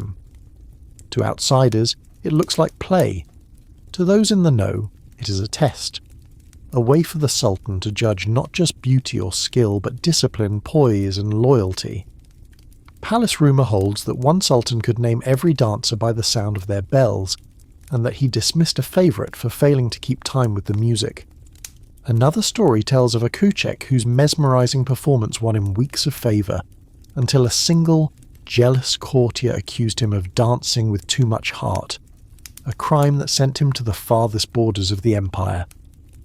Whether these tales are true hardly matters. What matters is that every dance could be your last, every compliment a double-edged sword. There are moments of genuine joy, of course. The palace is not all fear and scheming. Sometimes you and your fellow favourites escape into the old kitchens at night, roasting chestnuts and telling stories. Sometimes the Sultan himself joins you, dropping his mask for a few precious moments. You see the tired young man beneath the crown, the one who remembers the names of your sisters, the favourite food you once described. In these moments, you feel the complicated affection that binds ruler and favourite, both of you caught in the palace machinery but alive to each other's pain. Yet the dangers never sleep. The harem is a world of rival factions, each one vying for the Sultan's ear. The Valide Sultan, the Sultan's mother, may see you as a threat, especially if your influence over her son grows too visible. Her network is deep. Senior concubines, trusted eunuchs, even palace cooks. If she decides you are a danger, your days are numbered. You receive warnings in coded gifts, a bowl of sour cherries, a scarf the colour of funeral cloth. If you're lucky, these are mere reminders to stay humble. If not, they are the last kindness you'll ever receive. There are other dangers too. A careless word to a visiting pasha, a joke overheard by a jealous rival, a letter intercepted by the chief eunuch. The Ottomans have a genius for bureaucracy. There is always a rule, a precedent, a punishment waiting for those who break the unspoken codes. Sometimes you feel more like an actor than a lover, more like a chess piece than a person. The palace is a game board, and you are always one move away from capture. Still, for those who master the dance, the rewards are real. Some male concubines in Ottoman history rise to great heights, granted lands, titles, even command of armies. You hear their names spoken in awe and envy, the Shadow Pasha, the Night Minister. These are the few who learn not just to survive, but to bend the rules to their advantage. They form quiet alliances, play rival factions against each other, and always, always keep the Sultan's trust. It is said that one favourite even wrote imperial edicts, his handwriting so like the Sultan's that no one could tell the difference. Quirky palace routines are part of daily survival.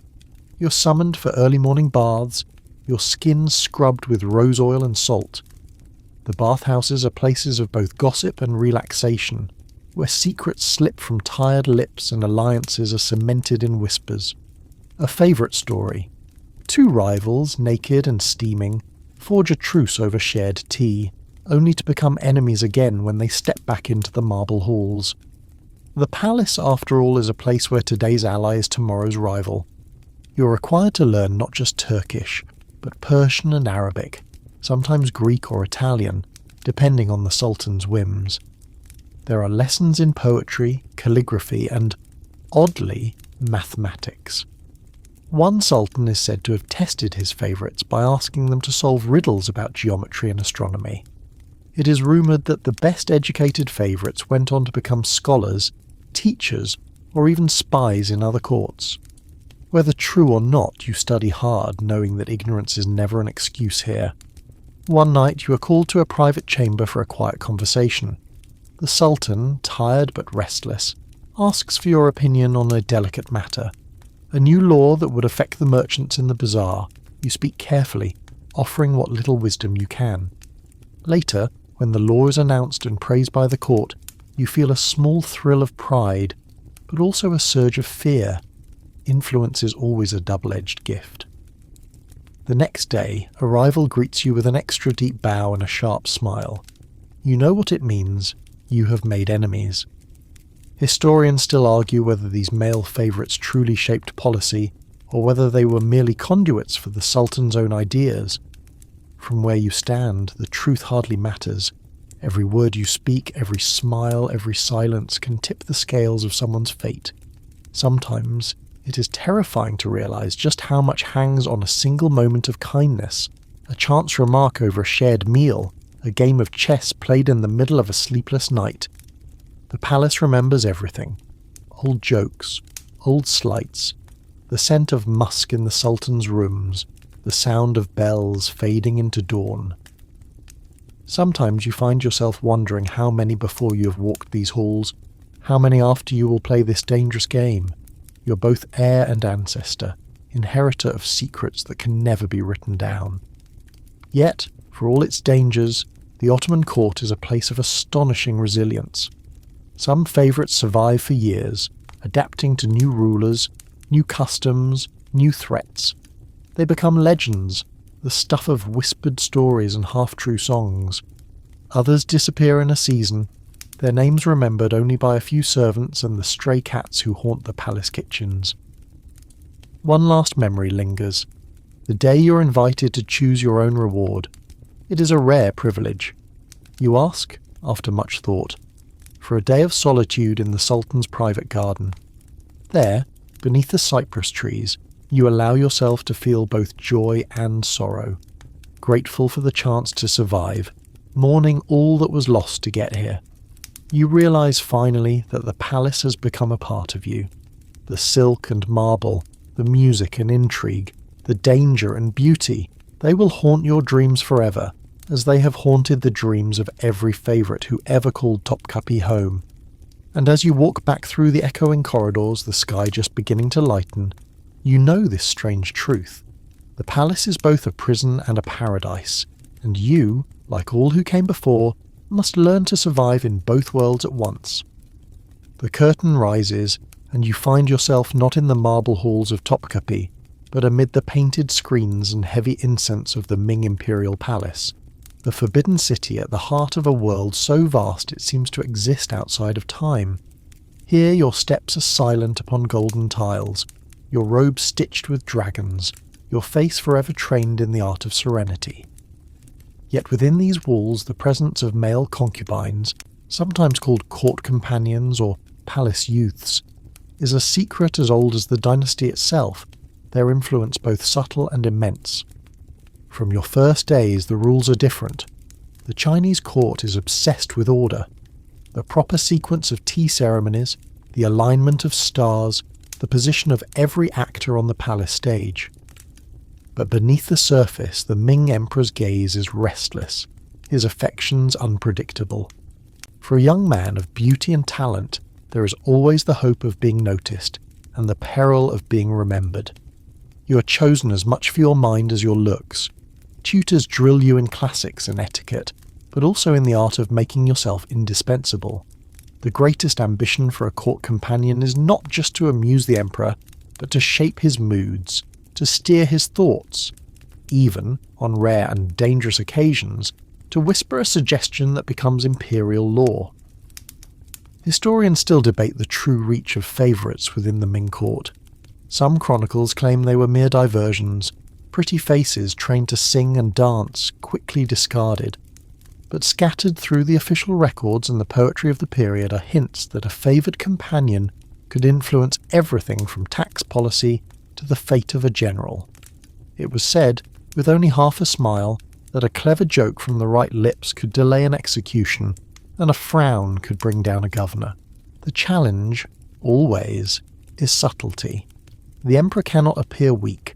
No one must suspect that the fate of provinces could turn on a private word spoken after midnight.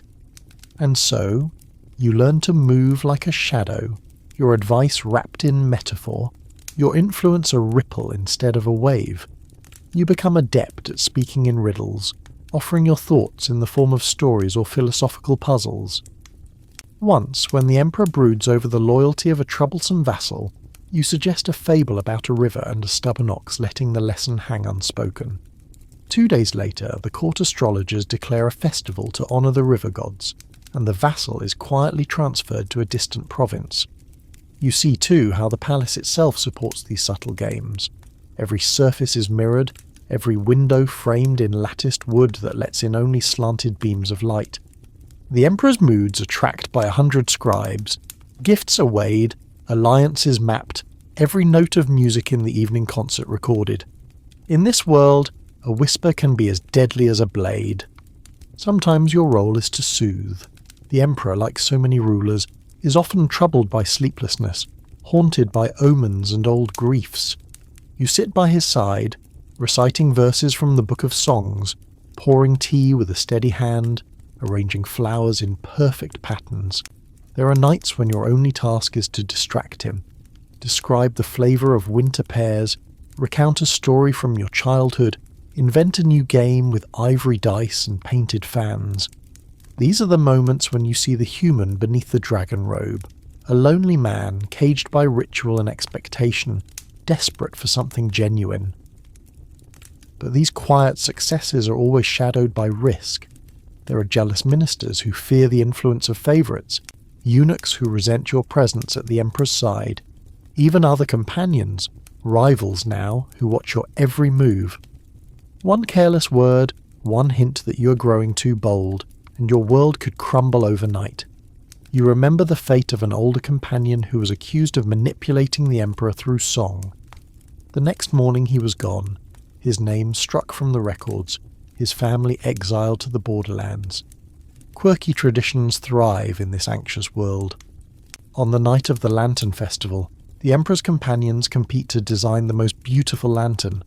The winner is allowed a private audience, a rare honour that could change everything, or nothing at all. Some companions carve riddles into the wax, their secrets revealed only when the lantern is lit. Others hide a blossom inside, hoping to remind the Emperor of a shared joke or a long-ago promise. You are part of these rituals, learning to balance ambition with caution.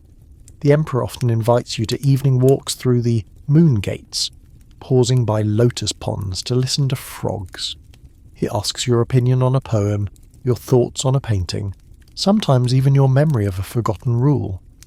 In these moments you sense the weight of your position. There are stories, half true and half invented, about companions who changed history with a whispered phrase.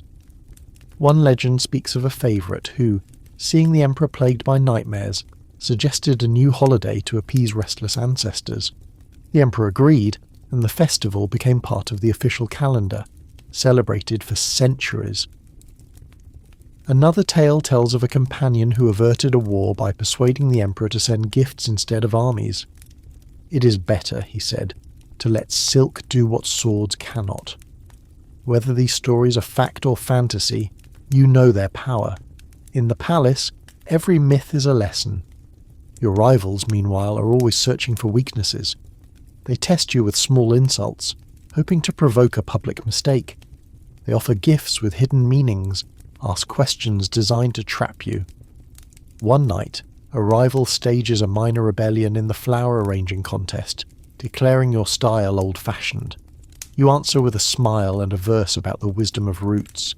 The Emperor laughs, and the matter is forgotten. But you know the real contest never ends.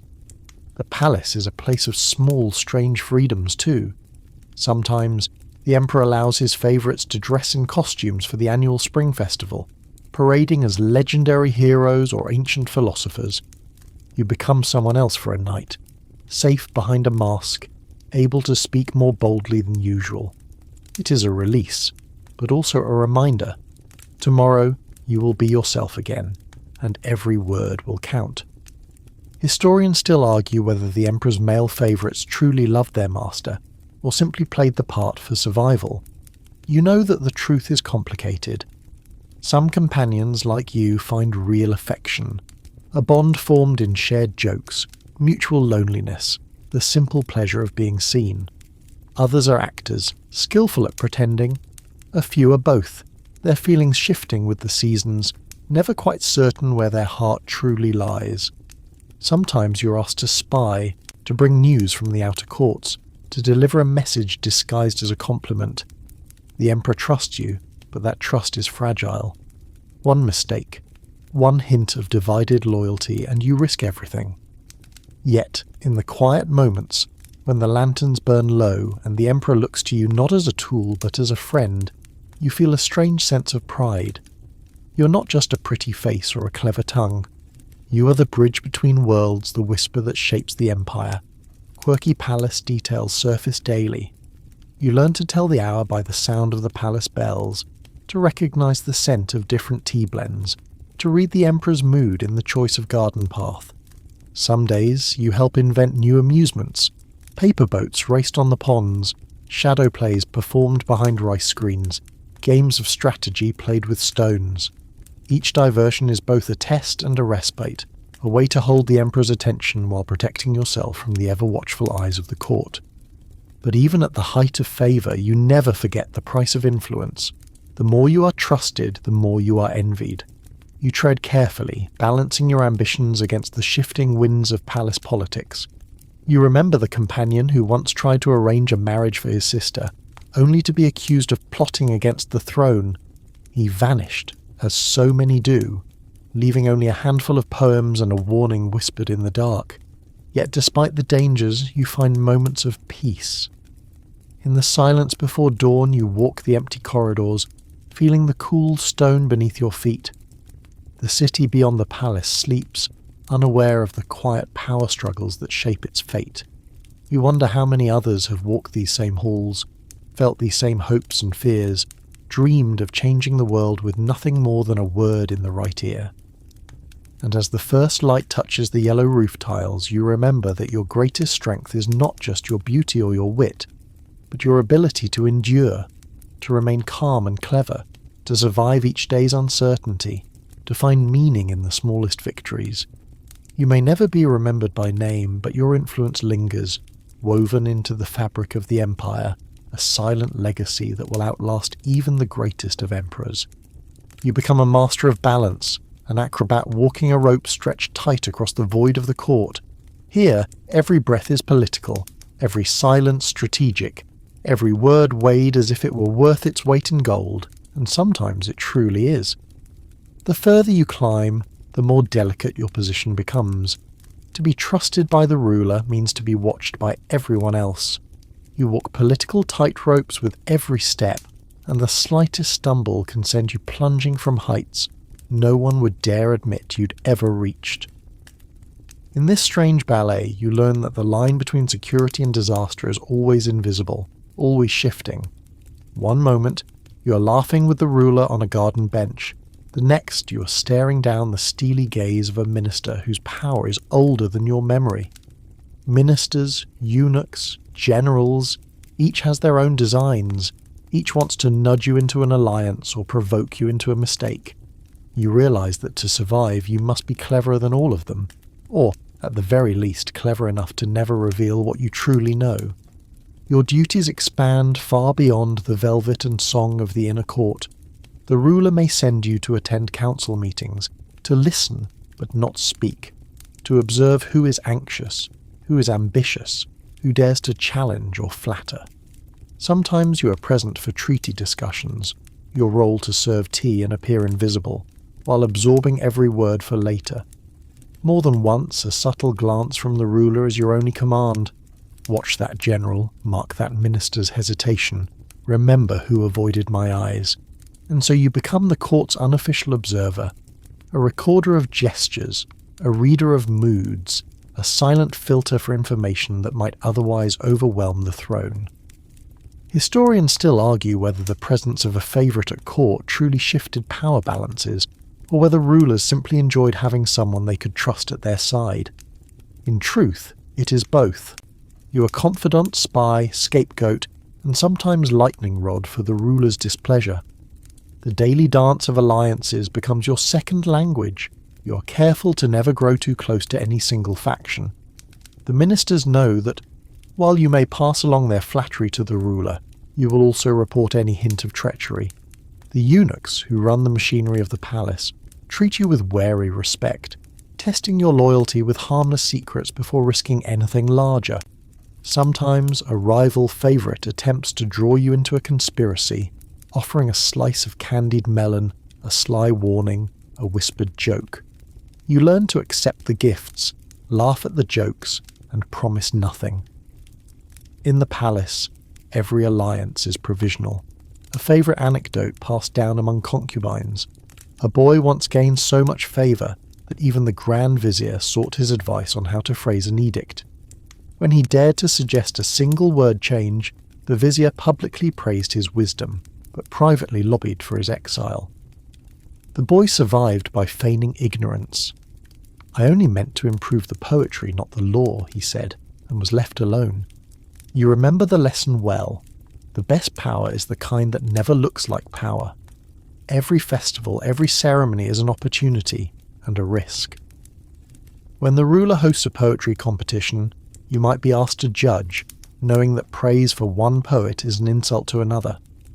When the generals return from the field, you greet them with practiced warmth, careful not to show too much interest in their victories or defeats. Your smile must be generous, but never suggest that you are anything more than a loyal servant. You witness more than once the consequences of a misstep. A favourite who supports the wrong faction finds himself suddenly isolated, his rooms emptied, his supporters scattered. Another, who grows too bold, is accused of whispering treasonous thoughts in the ruler's ear. Historians still debate whether these accusations were true or simply convenient excuses for shifting alliances. To you, it hardly matters. The result is always the same, a new vacancy at the top, and the same dangerous game begins again. There are moments of levity, of course. The court's tightrope walkers, professional acrobats brought in for festivals, sometimes recognise a kindred spirit in you. They wink as they perform, and once, a daring girl slips you a note folded in the shape of a crane. "Don't look down," it reads. "The view from up here is better anyway."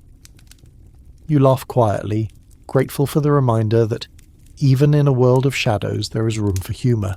Quirky traditions persist. In one empire, the favourites were required to present the ruler with an odd riddle each morning, the answer hidden somewhere in the previous day's events.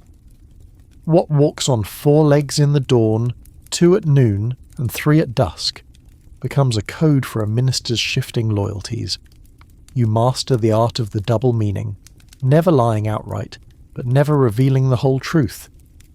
The eunuchs remain a constant presence, their networks of information and loyalty often surpassing your own. Some are genuine friends, others polite adversaries, most a shifting mix of both. In the Ottoman court, a favourite saying goes, "The favourite has one ear for the sultan, one for the chief eunuch." In practice, you learn to keep both ears open and your mouth shut. Sometimes the ruler's trust is absolute. He asks you to mediate a dispute, to draft a letter to a foreign monarch, to comfort a grieving family in his name. These are the most dangerous moments. One misplaced word, one sign of overconfidence, and you risk appearing as a rival to the ruler himself. Humility is your armour, deference your shield. You give credit to others, downplay your own role, and always act as if you are merely passing along the ruler's will. Yet for all your caution, you sometimes witness history's turning points. A minister's whispered advice changes the outcome of a battle. A poet's lament softens the ruler's anger. Your own suggestion, given in the form of a joke or a metaphor, leads to a new festival or the pardon of a disgraced noble. There are inevitably moments of fear. Sometimes you sense a plot swirling around you, a rival who grows too friendly, a minister whose smiles never reach his eyes, a rumour that surfaces without explanation. In these times you turn to the oldest strategies: patience, discretion, kindness where possible. You cultivate small allies among the staff, the cook who saves you a sweet, the gardener who lets you pick a flower for the ruler, the young eunuch who remembers your birthday. These quiet friendships are a form of insurance, a way to ensure that, should the tide turn against you, not everyone in the palace is eager to see you fall. The world outside the palace sometimes feels impossibly far away. Yet in rare moments you glimpse its reflection in the eyes of visitors, ambassadors, merchants, the children of foreign dignitaries. They marvel at the splendour of the court, never guessing at the tension beneath its surface. You watch them as they try to read the currents of power, missing the real game entirely. The longer you survive, the more you realise that the palace's tightrope is not just yours to walk. Everyone here balances on the same invisible line, from the ruler himself down to the lowliest servant. Ambition, loyalty, fear, and hope pull in every direction, and sometimes the only way to keep from falling is to lean gently into the sway. You adapt. You learn to celebrate your victories quietly, to mourn your losses in silence. Sometimes, in the private gardens at dusk, you allow yourself a sigh, a moment of genuine emotion, before the mask slips back into place.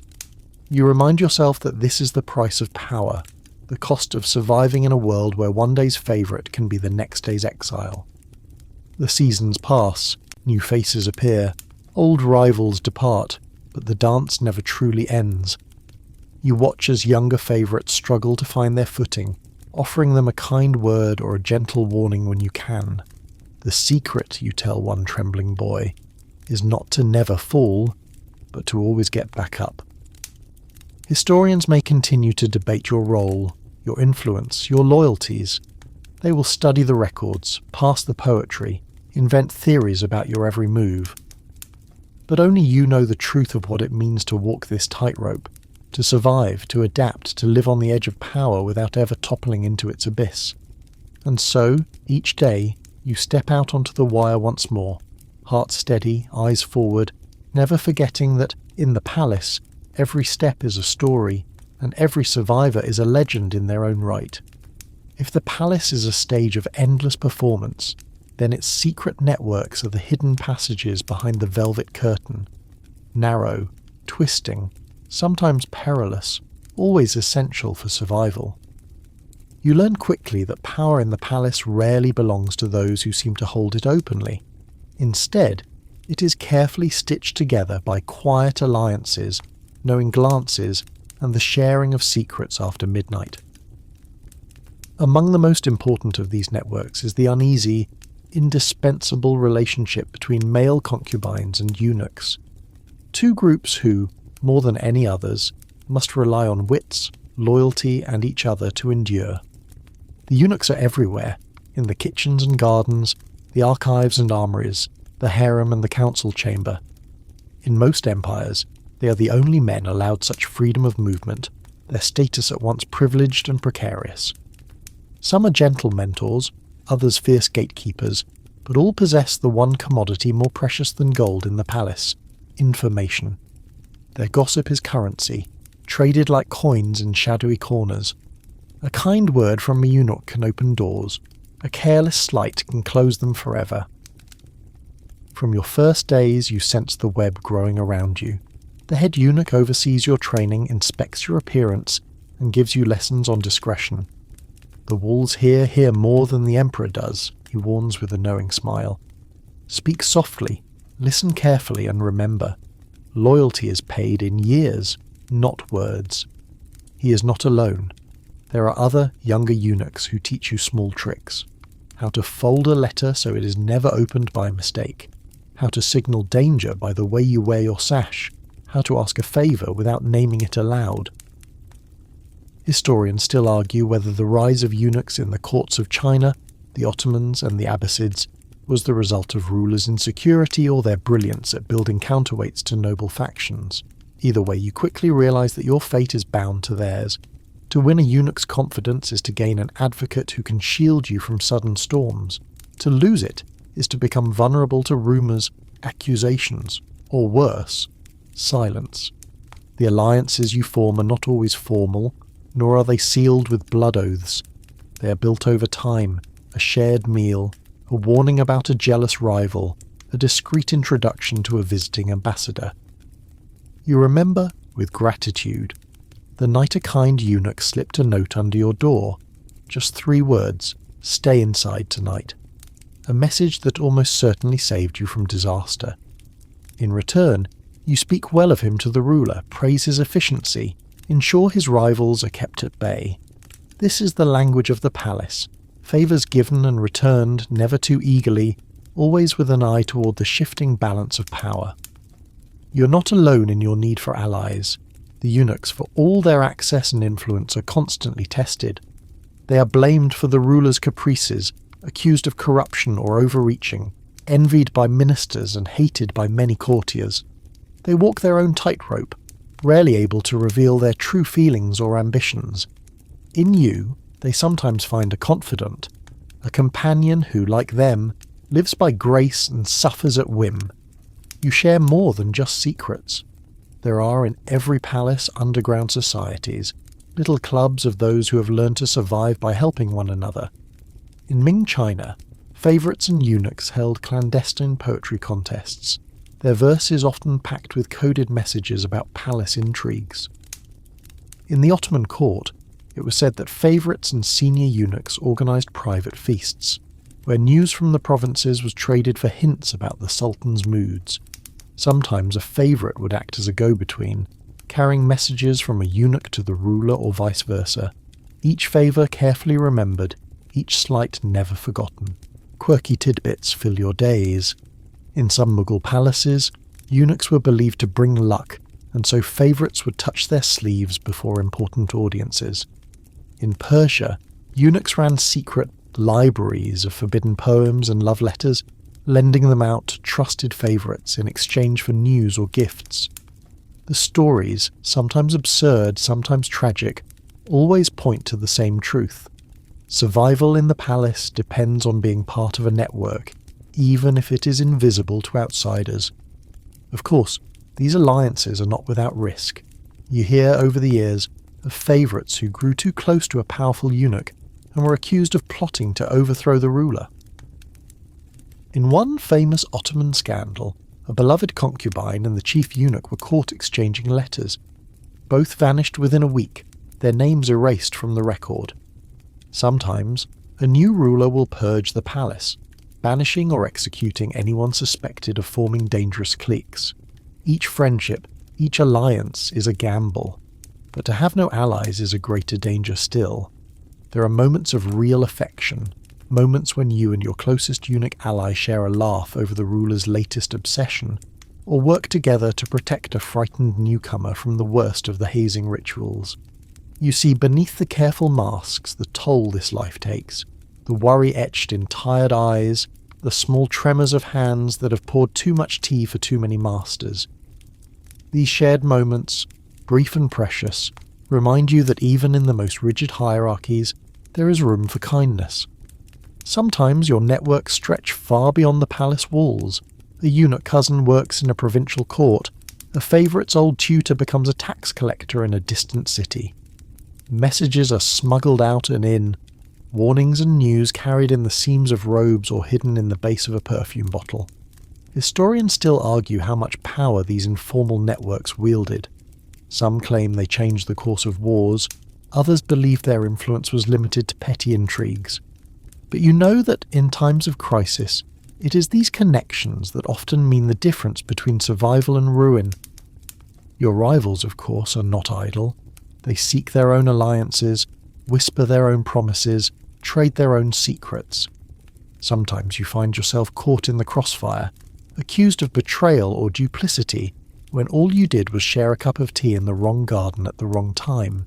You learn to keep your accounts in order, to know who owes you a favour, who is waiting for repayment, who might turn on you if the winds change. Yet for all these precautions, nothing can fully protect you when the storms come. There are purges, betrayals, the sudden collapse of a network you once thought indestructible. One evening, you find that a trusted eunuch has been dismissed, his rooms emptied, his friends silent. You mourn his loss quietly, knowing that to speak too openly is to risk your own position. And yet you go on. You rebuild, forge new connections, find new ways to keep the fragile balance of power intact. The palace teaches resilience, how to survive a friend's disgrace, how to mourn a lost ally in silence, how to find hope in the smallest acts of loyalty. You come to see your networks as living things, growing and dying, always in motion. Sometimes you wonder how the world outside would see your alliances, with suspicion, envy, pity. Or would they understand that in a place where power is always temporary and trust always at risk, friendship and loyalty are the only currencies that endure? Perhaps in the end it doesn't matter. What matters is that you have survived, that you have helped others survive, that you have built something in the shadows that no purge, no scandal, no ruler can ever truly erase. Historians may debate the true nature of these secret networks. Were they dens of conspiracy or lifelines of support? You know the answer is both. To survive as a favourite, as a eunuch, as anyone in the palace, is to live in two worlds at once, the world of open ceremony and the world of whispered alliances, where every kindness and every betrayal is recorded not in the official annals, but in the silent ledger kept in every survivor's heart. You look around at the end of another long day and realise that, for all its dangers, the palace is sustained not by its rituals or its rulers, but by the quiet, stubborn resilience of those who have learned how to keep each other's secrets, and how, in the darkest hours, to keep each other alive. Night in the palace doesn't only belong to secrets and schemes. There is another, quieter current running through the endless halls and lush gardens, a current of inspiration. You begin to realise that, far from being merely background figures in the grand dramas of power and passion, male concubines often serve as muses, artists, and creators themselves. Sometimes you are the invisible force nudging an emperor toward a new style of poetry, a fresh approach to music, a taste for architecture or fashion that leaves its mark on an entire era. When male concubines shape art and culture, the whole world can change. Sometimes subtly, sometimes dazzlingly, but always in ways that linger long after your name has been forgotten. It starts, as so many things do, with a desire to please. The ruler, restless or bored, wants a new distraction. You sing a song from your homeland, and suddenly it becomes the rage of the court. You improvise a poem during a moonlit stroll, and soon the court poets are copying your form. You arrange the lamps a different way in your chamber, and within a month, the Empress herself is consulting with your favourite lampmaker. At first, these small influences seem accidental, a matter of taste, a clever idea noticed by the right person at the right moment. But over time, you see how much the ruler, and by extension the entire palace, craves novelty, beauty, and the glamour that only someone both trusted and slightly outside tradition can provide. In some courts, this influence is formalised. The Mughal emperors of India are notorious for their eclectic tastes, often shaped by the musicians, poets, and artists they keep closest. Sometimes male concubines, sometimes favoured servants, sometimes both. It is said that Jahangir's love of miniature painting was encouraged by a companion who could sketch animals so lifelike the emperor believed they might leap from the page. The resulting Mughal style, a fusion of Persian, Indian and European techniques, would come to define an entire age of art. Historians still debate just how much influence male favourites had on culture. Some argue that they were merely the conduit, not the creator, passing along ideas they picked up from others. But the poetry, the paintings, the music and the fashion trends that bear the unmistakable imprint of a favourite's taste suggest otherwise. The boundaries between muse and artist are always blurred in the palace, and perhaps that is part of the magic. You remember the first time the emperor asked your advice on a matter of taste. A new hall was to be decorated, and he was bored of the usual motifs. "What would you have on these walls?" he asked, almost as if it were a jest. You suggested scenes from distant provinces, forests, rivers, the wild horses of your childhood home. He nodded absently, but a month later, you see the court painters copying your sketches. When the hall is unveiled, everyone is astonished by the novelty of the design. Privately, the emperor thanks you, and you feel a quiet pride, knowing you've left a mark no historian can erase.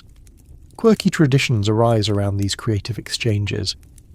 In some Chinese courts, favourites invent new board games for the emperor's amusement. Strange, beautiful things played with lacquered pieces and cryptic rules, some of which still survive in altered forms today. In Ottoman Istanbul, it becomes fashionable for favourites to stage small, private theatrical performances, using shadow puppets to retell palace gossip as myth and fable. For a while, the city's best puppet masters are in constant demand, their fortunes rising and falling with the laughter of the harem. Sometimes your influence is less direct, but no less profound. A word here, a suggestion there, and soon an entire court is dancing to a new rhythm or wearing a new colour. You're a trendsetter, albeit a discreet one. Your way of tying a sash, your favourite flower, the scent you wear, these details ripple outward, picked up and magnified by courtiers eager to please both you and the ruler. Before long, your choices have become court style, copied by nobles, merchants, even the common people outside the palace gates. You're not alone in shaping the cultural life of the court. Rival favourites compete to introduce the newest song, the boldest poem, the most exotic fashion. Sometimes these competitions grow fierce. One tale tells of a Persian favourite who started a trend for emerald green slippers, only for his rival to counter with a craze for gold-embroidered shawls. For months, the palace split into factions, each side convinced their style was the height of sophistication. The ruler, amused, encouraged both, delighted to see his court alive with colour and rivalry. Art is not always a matter of beauty. It can be a tool of politics too. The poems you compose might gently flatter the emperor, or just as gently remind him of the fleeting nature of power and favour. Sometimes you sing old songs about fallen dynasties or lost cities, carefully chosen metaphors for the ambitions swirling in the palace air. The court is full of listeners eager to interpret your every word, your every brushstroke, as a message or a warning. Historians still argue whether such cultural influence amounts to real power, or whether it is simply another performance in a world obsessed with appearances. But in the quiet hours of the night, as you watch your designs come to life in the lantern-lit halls, you know that what you have given the palace is real. A beauty, a wit, a music that would not exist without your touch. There are lighter moments too. At a spring festival, you and the other favourites stage a mock fashion show for the court, parading in outrageous costumes made from whatever could be scavenged from the palace storerooms. The empress laughs so hard she nearly chokes on her tea. Even the emperor, usually reserved, is seen wiping tears from his eyes. For days afterward, the palace is a little brighter, the laughter more genuine, and you realise that art, no matter how silly or grand, can be an act of survival, a balm against the pressures of court life. You find solace in your own creations. When politics grow dangerous, you take refuge in the music room or the little studio set aside for your painting. You compose verses for yourself and for your friends, preserving moments of joy or sadness that the outside world will never know. Some of your works survive, copied by scribes, passed down in secret collections, whispered about by later generations who wonder at the unnamed favourite whose lyrics or paintings once graced an emperor's table. Quirky palace habits develop around these cultural pursuits. In one empire, it is said that a favourite's art supplies were considered lucky. Courtiers would borrow his ink or paintbrush, hoping some of his magic might rub off. In another, favourites exchanged handmade gifts, small sculptures, calligraphed notes, painted fans on the night of the new year, each trying to outdo the others in creativity and beauty. Occasionally your creations have unexpected consequences. Once, a song you composed for the emperor becomes so popular that it spreads beyond the palace, picked up by travelling musicians and sung in markets across the empire. The melody, originally meant to comfort, takes on a life of its own, sometimes twisted into protest, sometimes sung as a lullaby to children far from the capital. You realise, with a mix of pride and humility, that your role as a favourite has made you both invisible and immortal, unseen by the world, but shaping it nonetheless. Historians still debate whether favourites used their influence for their own ends or truly sought to enrich the court. The answer, you suspect, is both. To create beauty in a world as harsh as the palace is both a pleasure and a necessity, a way to survive and a way to be remembered. You give what you can, music, laughter, style, small comforts, and hope that, in some future time, someone will understand the gift. There are darker sides to this creative life as well. Rivals may accuse you of using art to manipulate the ruler, or of favouring one court faction over another with your innocent choices of song or subject. Jealous poets may rewrite your verses with barbs hidden among the lines. Sometimes your influence is resented, your talents twisted into weapons by those who cannot match them. Yet, you press on, because to create is to live, and to live in the palace is to always find a way to turn adversity into inspiration. And so the cycle continues. Each day brings new opportunities for beauty, for invention, for leaving a mark that outlasts power and favour. You might never be written into the official histories, but the stories, fashions, songs and jokes that ripple outward from your hand are proof that you existed, that you mattered, that you shaped a world beyond your own. As you sit quietly one night, listening to a melody you helped compose drift out over the moonlit garden, you realize the truth. Even in a life defined by service, by survival, by endless performance, there is always room for creation, for art that bears witness to your joys, your fears, your indelible presence in the heart of the empire. If you have lived long enough to see the palace seasons turn, a few festivals, a few new rulers, a few of your own poems forgotten, their melodies echoing in other voices, you know the fate that haunts every favourite. Not just the slow ebb of favour, but the sharp risk of exile, execution, or simply fading into quiet obscurity. Here, in the hush after midnight, as the candles gutter low, you think of those who walk these halls before you. How many vanished in silence, their names only a rumour among the kitchen servants or a forbidden story whispered after curfew. You have seen the signs. Sometimes it's a sudden chill in the ruler's manner, a perfunctory word at dinner, or a subtle shift in the palace routines. Sometimes it is the arrival of a new face, fresh and bright, drawing all eyes and slowly pushing you into the background. Sometimes the reason is clear, a failed scheme, a joke misunderstood, a misstep in the endless dance of court alliances. Other times, the reason is lost to you, swept away in the endless tide of the ruler's changing moods or palace politics you were never meant to understand. The most dangerous times are always those of transition, when a ruler falls ill, when a new favourite is suddenly in favour, when the empire itself seems uncertain of its next breath. Historians still argue whether palace punishments were as ruthless as legend claims. There are stories of favourites given silk cords, an invitation to end things quietly, saving face for the ruler and sparing the court a scandal. In other cases, a favourite is simply exiled, sent to govern a distant province or retire to a quiet villa, their days spent in reflection, their old glory never spoken of again. The Mughal court, for instance, sent disgraced favourites to distant hill stations, where they faded into legend among the pine forests and tea gardens.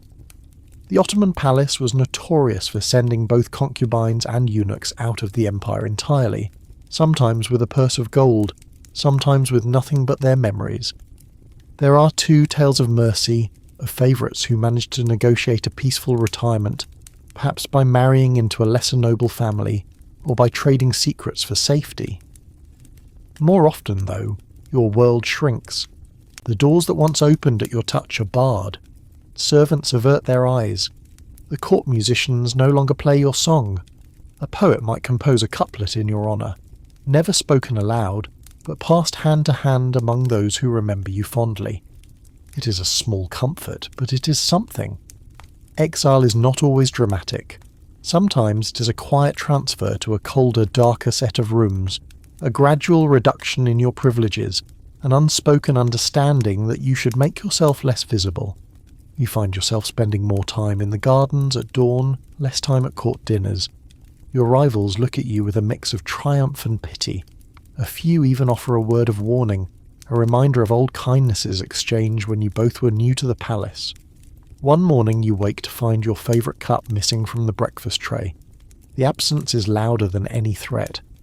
Execution, of course, is the fate that stalks the corridors at night, the old enemy whispered about in every dynasty. In some courts, it is sudden, a fall from favour followed by arrest, trial, and sentence, all completed before sunrise. In others, it is more ritualised, the sentence carried out with a grim elegance meant to reassure the court that justice has been done. Yet, as terrifying as these stories are, you know that quiet obscurity is sometimes the harsher fate. To watch the world move on without you, to hear your old jokes repeated in another's voice, to become a living ghost haunting the corners of the world you once ruled. A quirky palace tidbit. In the Abbasid court, it was once customary to send a fallen favourite a single rose, its petals dusted with gold. No note, no warning, just the flower, left on a pillow or slipped into a book of poetry. It was both a symbol and a sentence, the beauty of life, the inevitability of loss. In Ming China, A favourite sent into exile might receive a cloak of blue silk, a reference to an old poem about rivers that run forever from home. You wonder what your token will be when the day comes. A handful of your favourite tea leaves, perhaps, or a folded letter left unsigned. For those with luck and cunning, obscurity offers its own rewards. You meet, from time to time, old favourites who have survived their fall. Quiet men living in the outer city, teaching poetry to merchants' sons or tending to gardens for wealthy widows. They do not boast of their past. If you press, they will shrug, offering a story about the emperor's bad temper or a joke about old age. But sometimes, in the middle of a story, they pause and look away, their eyes filling with memories of moonlit halls and laughter that once seemed endless. You see, in them, your own future, a life stripped of drama and power, but not entirely of dignity. Historians debate whether those sent into obscurity ever truly left palace life behind. Some, they say, continued to correspond with old allies, passing along news and advice, sometimes even returning to the capital when the winds of favour shifted. Others vanish so completely that only their poetry or a painting signed with a hidden mark betrays that they ever lived at all. You understand with a mixture of relief and regret that obscurity is never as complete as it seems. Every life leaves traces, every favourite leaves echoes. Sometimes, in exile or obscurity, you rediscover parts of yourself the palace never allowed to breathe. You spend long mornings in the market, learning the names of spices and listening to old women tell stories. You teach a child to read, or join a troupe of musicians travelling the river towns, your face disguised beneath a wide-brimmed hat.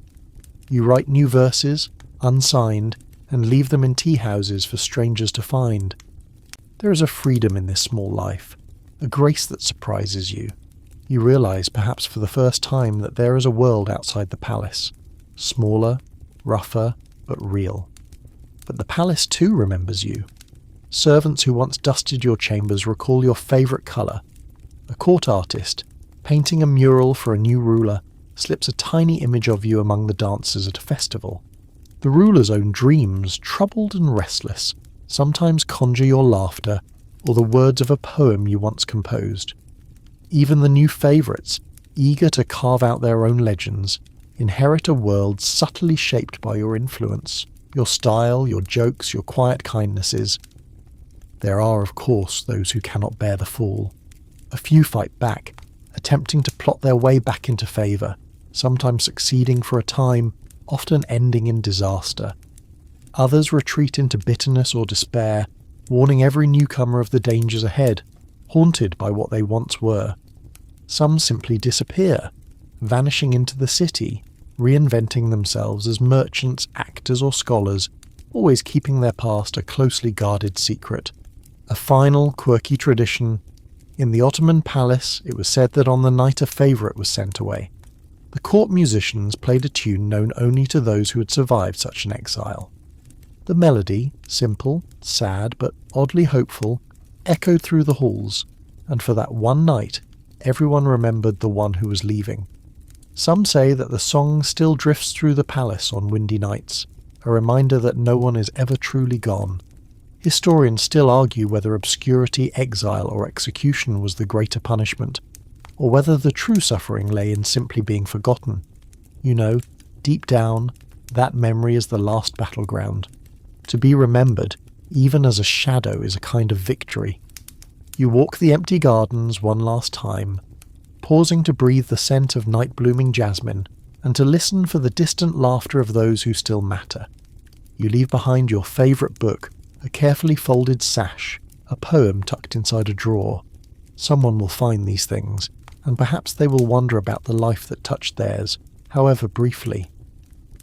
And as you pass through the palace gates for the last time, you feel both loss and relief. The world outside is colder, less certain, but it is your own again. You carry with you all the lessons, the jokes, the music, the scars, and the secret hope that someone, somewhere, will remember. Not just your beauty or your power, but the quiet way you endured. If exile, obscurity, or even execution are the shadows waiting at the edge of a favourite's life, there is another fate, rarer, stranger, sometimes even more complicated: survival. To outlast a ruler, to endure regime change, and somehow remain in the palace's gilded web is a feat so improbable it's spoken of with awe and a little suspicion. You have seen it, a few wise, lucky, or adaptable favourites who, through some blend of wit, humility and fortune, manage to serve not just one master but 2, 3, sometimes even more. These survivors become living legends, their stories twisted into lessons and warnings for every newcomer who dreams of being more than a fleeting flame. Survival in the palace does not happen by accident. It is the result of skills honed sharper than any dagger, a talent for fading into the background when danger nears, and re-emerging when the coast is clear. There are purges, old alliances are broken, and favourites loyal to the previous ruler are eyed with suspicion, their every action weighed for evidence of divided loyalties. The first weeks after a succession are always the most dangerous. The palace becomes a hive of tension, thick with whispers and hurried footsteps. Old rivals may suddenly find themselves with power, eager to settle old scores. Trusted eunuchs vanish overnight. Some flee, some are quietly removed by the new order. You know to lie low, to offer your condolences for the late ruler with just the right amount of sorrow. Not too little, lest you seem cold, and not too much, lest you seem insincere. A favourite who wails too loudly may be thought guilty of plotting, while one who doesn't grieve at all is assumed to have already moved on. Historians still argue whether these survivors owed their luck to skill or simple timing. In truth, it's both. The survivors you meet have mastered the art of ambiguity. They are loyal, but not blindly so, clever but never arrogant, generous with their advice, but always careful to let others take credit. You notice too that they are often older, quieter, almost invisible until the moment they are needed. One story echoes through the halls of every court, that of the ghost favourite, a man who served under 3 emperors, his true opinions never known, his allegiances forever shifting like mist. Some say he survived by always speaking last, letting others fight over policies before offering his measured, neutral wisdom. Others whisper that he hid secret letters in the palace archives, blackmailing anyone who tried to expose him. In reality, you suspect his greatest trick was patience, a refusal to act unless absolutely necessary, and an endless willingness to start again from the bottom. You learn from these survivors the importance of humility. They are quick to praise others, slow to anger, never drawing attention to their own successes. When given a gift, they deflect with a joke. When given blame, they accept it with a bow and a gentle apology. Some become teachers to the younger favourites, quietly passing on the lessons of their survival. You must be like water, one advises you. Never the hardest thing in the room, but always the thing that endures. Quirky habits develop around those who survive regime change. In one Chinese court, it becomes customary for long-serving favourites to keep a shadow robe, a simple, undyed garment, ready at a moment's notice to be donned if exile or disgrace looms. In the Ottoman palace, survivors are known for carrying prayer beads of different colours, each bead representing a ruler or regime survived. In Persia, an old favourite who survived 3 shahs was said to refuse wine at every banquet, having learned that to drink too freely was to invite loose words and dangerous attention. You see too that survival often means letting go. The survivors have learned not to mourn the loss of power or favour too deeply. They do not cling to their old privileges or try to relive past glories. Instead, they find new ways to be useful, advising, mediating, sometimes simply serving as living memories of an earlier time. Their stories become the glue that binds the court together, a source of wisdom and a cautionary tale for the reckless. Sometimes, survival brings unexpected rewards. In the Ming and Qing courts, a favourite who served faithfully through several reigns might be rewarded with a minor title, a small estate, or a ceremonial position: keeper of the gardens, master of the royal library, guardian of the imperial relics. These roles are half honour, half exile, but they provide a measure of security, a dignified way to age in a world obsessed with youth and novelty. You hear, with some envy, of one such survivor who became a poet laureate, his verses quoted at every festival, his advice sought by rulers who were not even born when he first entered the palace. There are, however, survivors who take a darker path. Some become informers, quietly reporting on the intrigues of new favourites, always one step ahead of the next purge. Others turn bitter, using their knowledge to manipulate or blackmail, their names invoked with fear in the quiet corners of the palace. Historians debate whether these figures are villains, or simply victims of a world that offers few choices. You learn to steer clear of them, respecting their cunning but wary of their motives. The palace, for all its cruelty, is a world that rewards adaptability. You notice that the favourites who survive longest are often those with the least obvious ambitions. They are content with small victories, a new garden path, a restored painting, a festival celebrated without disaster. They measure their success not in years of favour, but in moments of genuine connection. A smile from a young prince, a joke shared with the chief cook, a quiet evening spent in the moonlit gardens without fear. Quirky customs surround these rare survivors.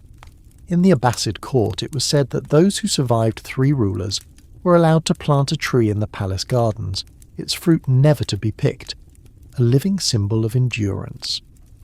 In Mughal India, a favourite who survived long enough might be granted the right to commission a miniature painting of himself, though never to display it openly. In Korea, it was rumoured that such men composed secret memoirs, locked away until a century had passed, their stories intended only for distant descendants. Sometimes survival means simply blending in, adopting the customs and preferences of each new ruler, never becoming indispensable, but never giving offence. You watch one survivor expertly adapt his style to each new era, now reciting ancient poems, now learning the latest music from the provinces, now praising a military victory he privately thinks was foolish. He is, as the saying goes, always just behind the throne, but never on it. You come to understand that these survivors are neither heroes nor cowards. They are simply the ones who endure, who bear witness to the endless cycles of rise and fall. Their greatest talent is to know when to step forward and when to fade into the background, when to speak and when to hold their tongue.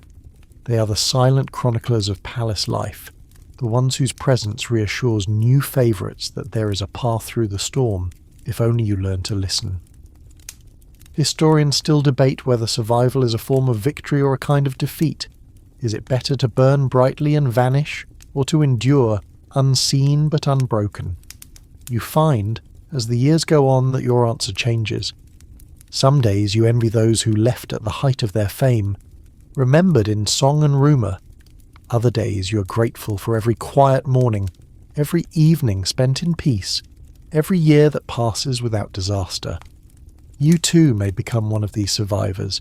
If you're careful, if you're lucky, if you learn from those who have lasted before you, you may find yourself years from now, a quiet presence in a new ruler's court. Older, wiser, carrying your own share of scars and secrets. And perhaps, one night, a frightened young favourite will seek your advice, and you will smile and say what you wish someone had told you. This is not the end of your story. In the palace, survival is its own kind of triumph. And as you watch the seasons turn once more, blossoms falling in the courtyard, new faces arriving at court, old friends departing with a little fanfare, you realise that to endure is not just to outlast danger, but to bear witness. To remember those who came before, to guide those who come after, and to hold tight to the quiet dignity that is the true legacy of a survivor. It is strange, in the end, how survival becomes its own story. Less about clinging to power or favour, more about learning to live with memory, humility, and a kind of secret pride.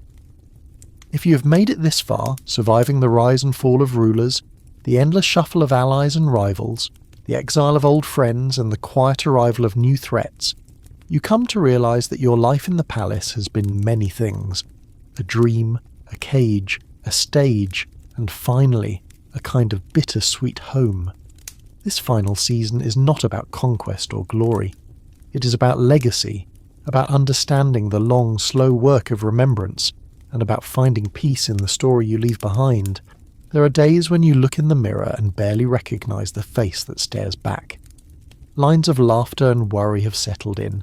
Silver threads appear in your hair, and your eyes, once so quick and searching, now rest more often in contemplation than calculation. You become the old favourite, a presence both familiar and a little mysterious to the new faces at court. They greet you with a mix of curiosity, deference, and fear, wondering how someone could have endured so long in a place that devours novelty and spits out the past. Historians still argue whether old favourites, those who survive more than a decade in the palace, play any real role beyond cautionary tale. Are you a living ghost, a reminder of the dangers of ambition, or something more? A keeper of stories, a bearer of the court's secret memory? In truth, you are all of these. The ruler himself, no matter how new or mighty, will seek you out in moments of uncertainty, hoping for a wise word or simply the comfort of your steady presence. It is during festivals and ceremonies that you are most keenly aware of your strange status. The palace fills with colour, music and laughter, and you see your younger self reflected in the dancers and singers who rush through the halls. There is a pleasure in watching from the sidelines, knowing the risks and joys that await each of them. Sometimes a bold newcomer will approach, seeking your approval or advice, and you offer it gladly, though always with a gentle warning. The greatest danger is not losing favour, but losing yourself. Your days are quieter now, more routine. You wake early, enjoying the hush before the palace stirs. The gardens, once sites of intrigue and longing, have become your refuge.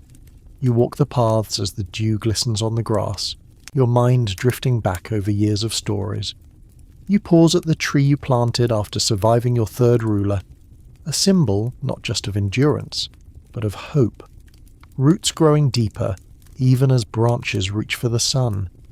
Sometimes you catch a fragment of a song you composed, now sung by children or played by court musicians who do not know its origins. It makes you smile. This, too, is legacy.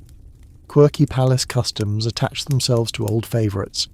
In some courts, you're asked to bless the new favourites at the spring festival, passing on a ribbon or a small token said to bring luck.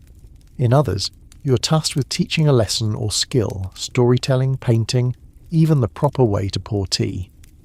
These small rituals are a way of acknowledging that your presence is no accident, that you have survived by more than luck alone.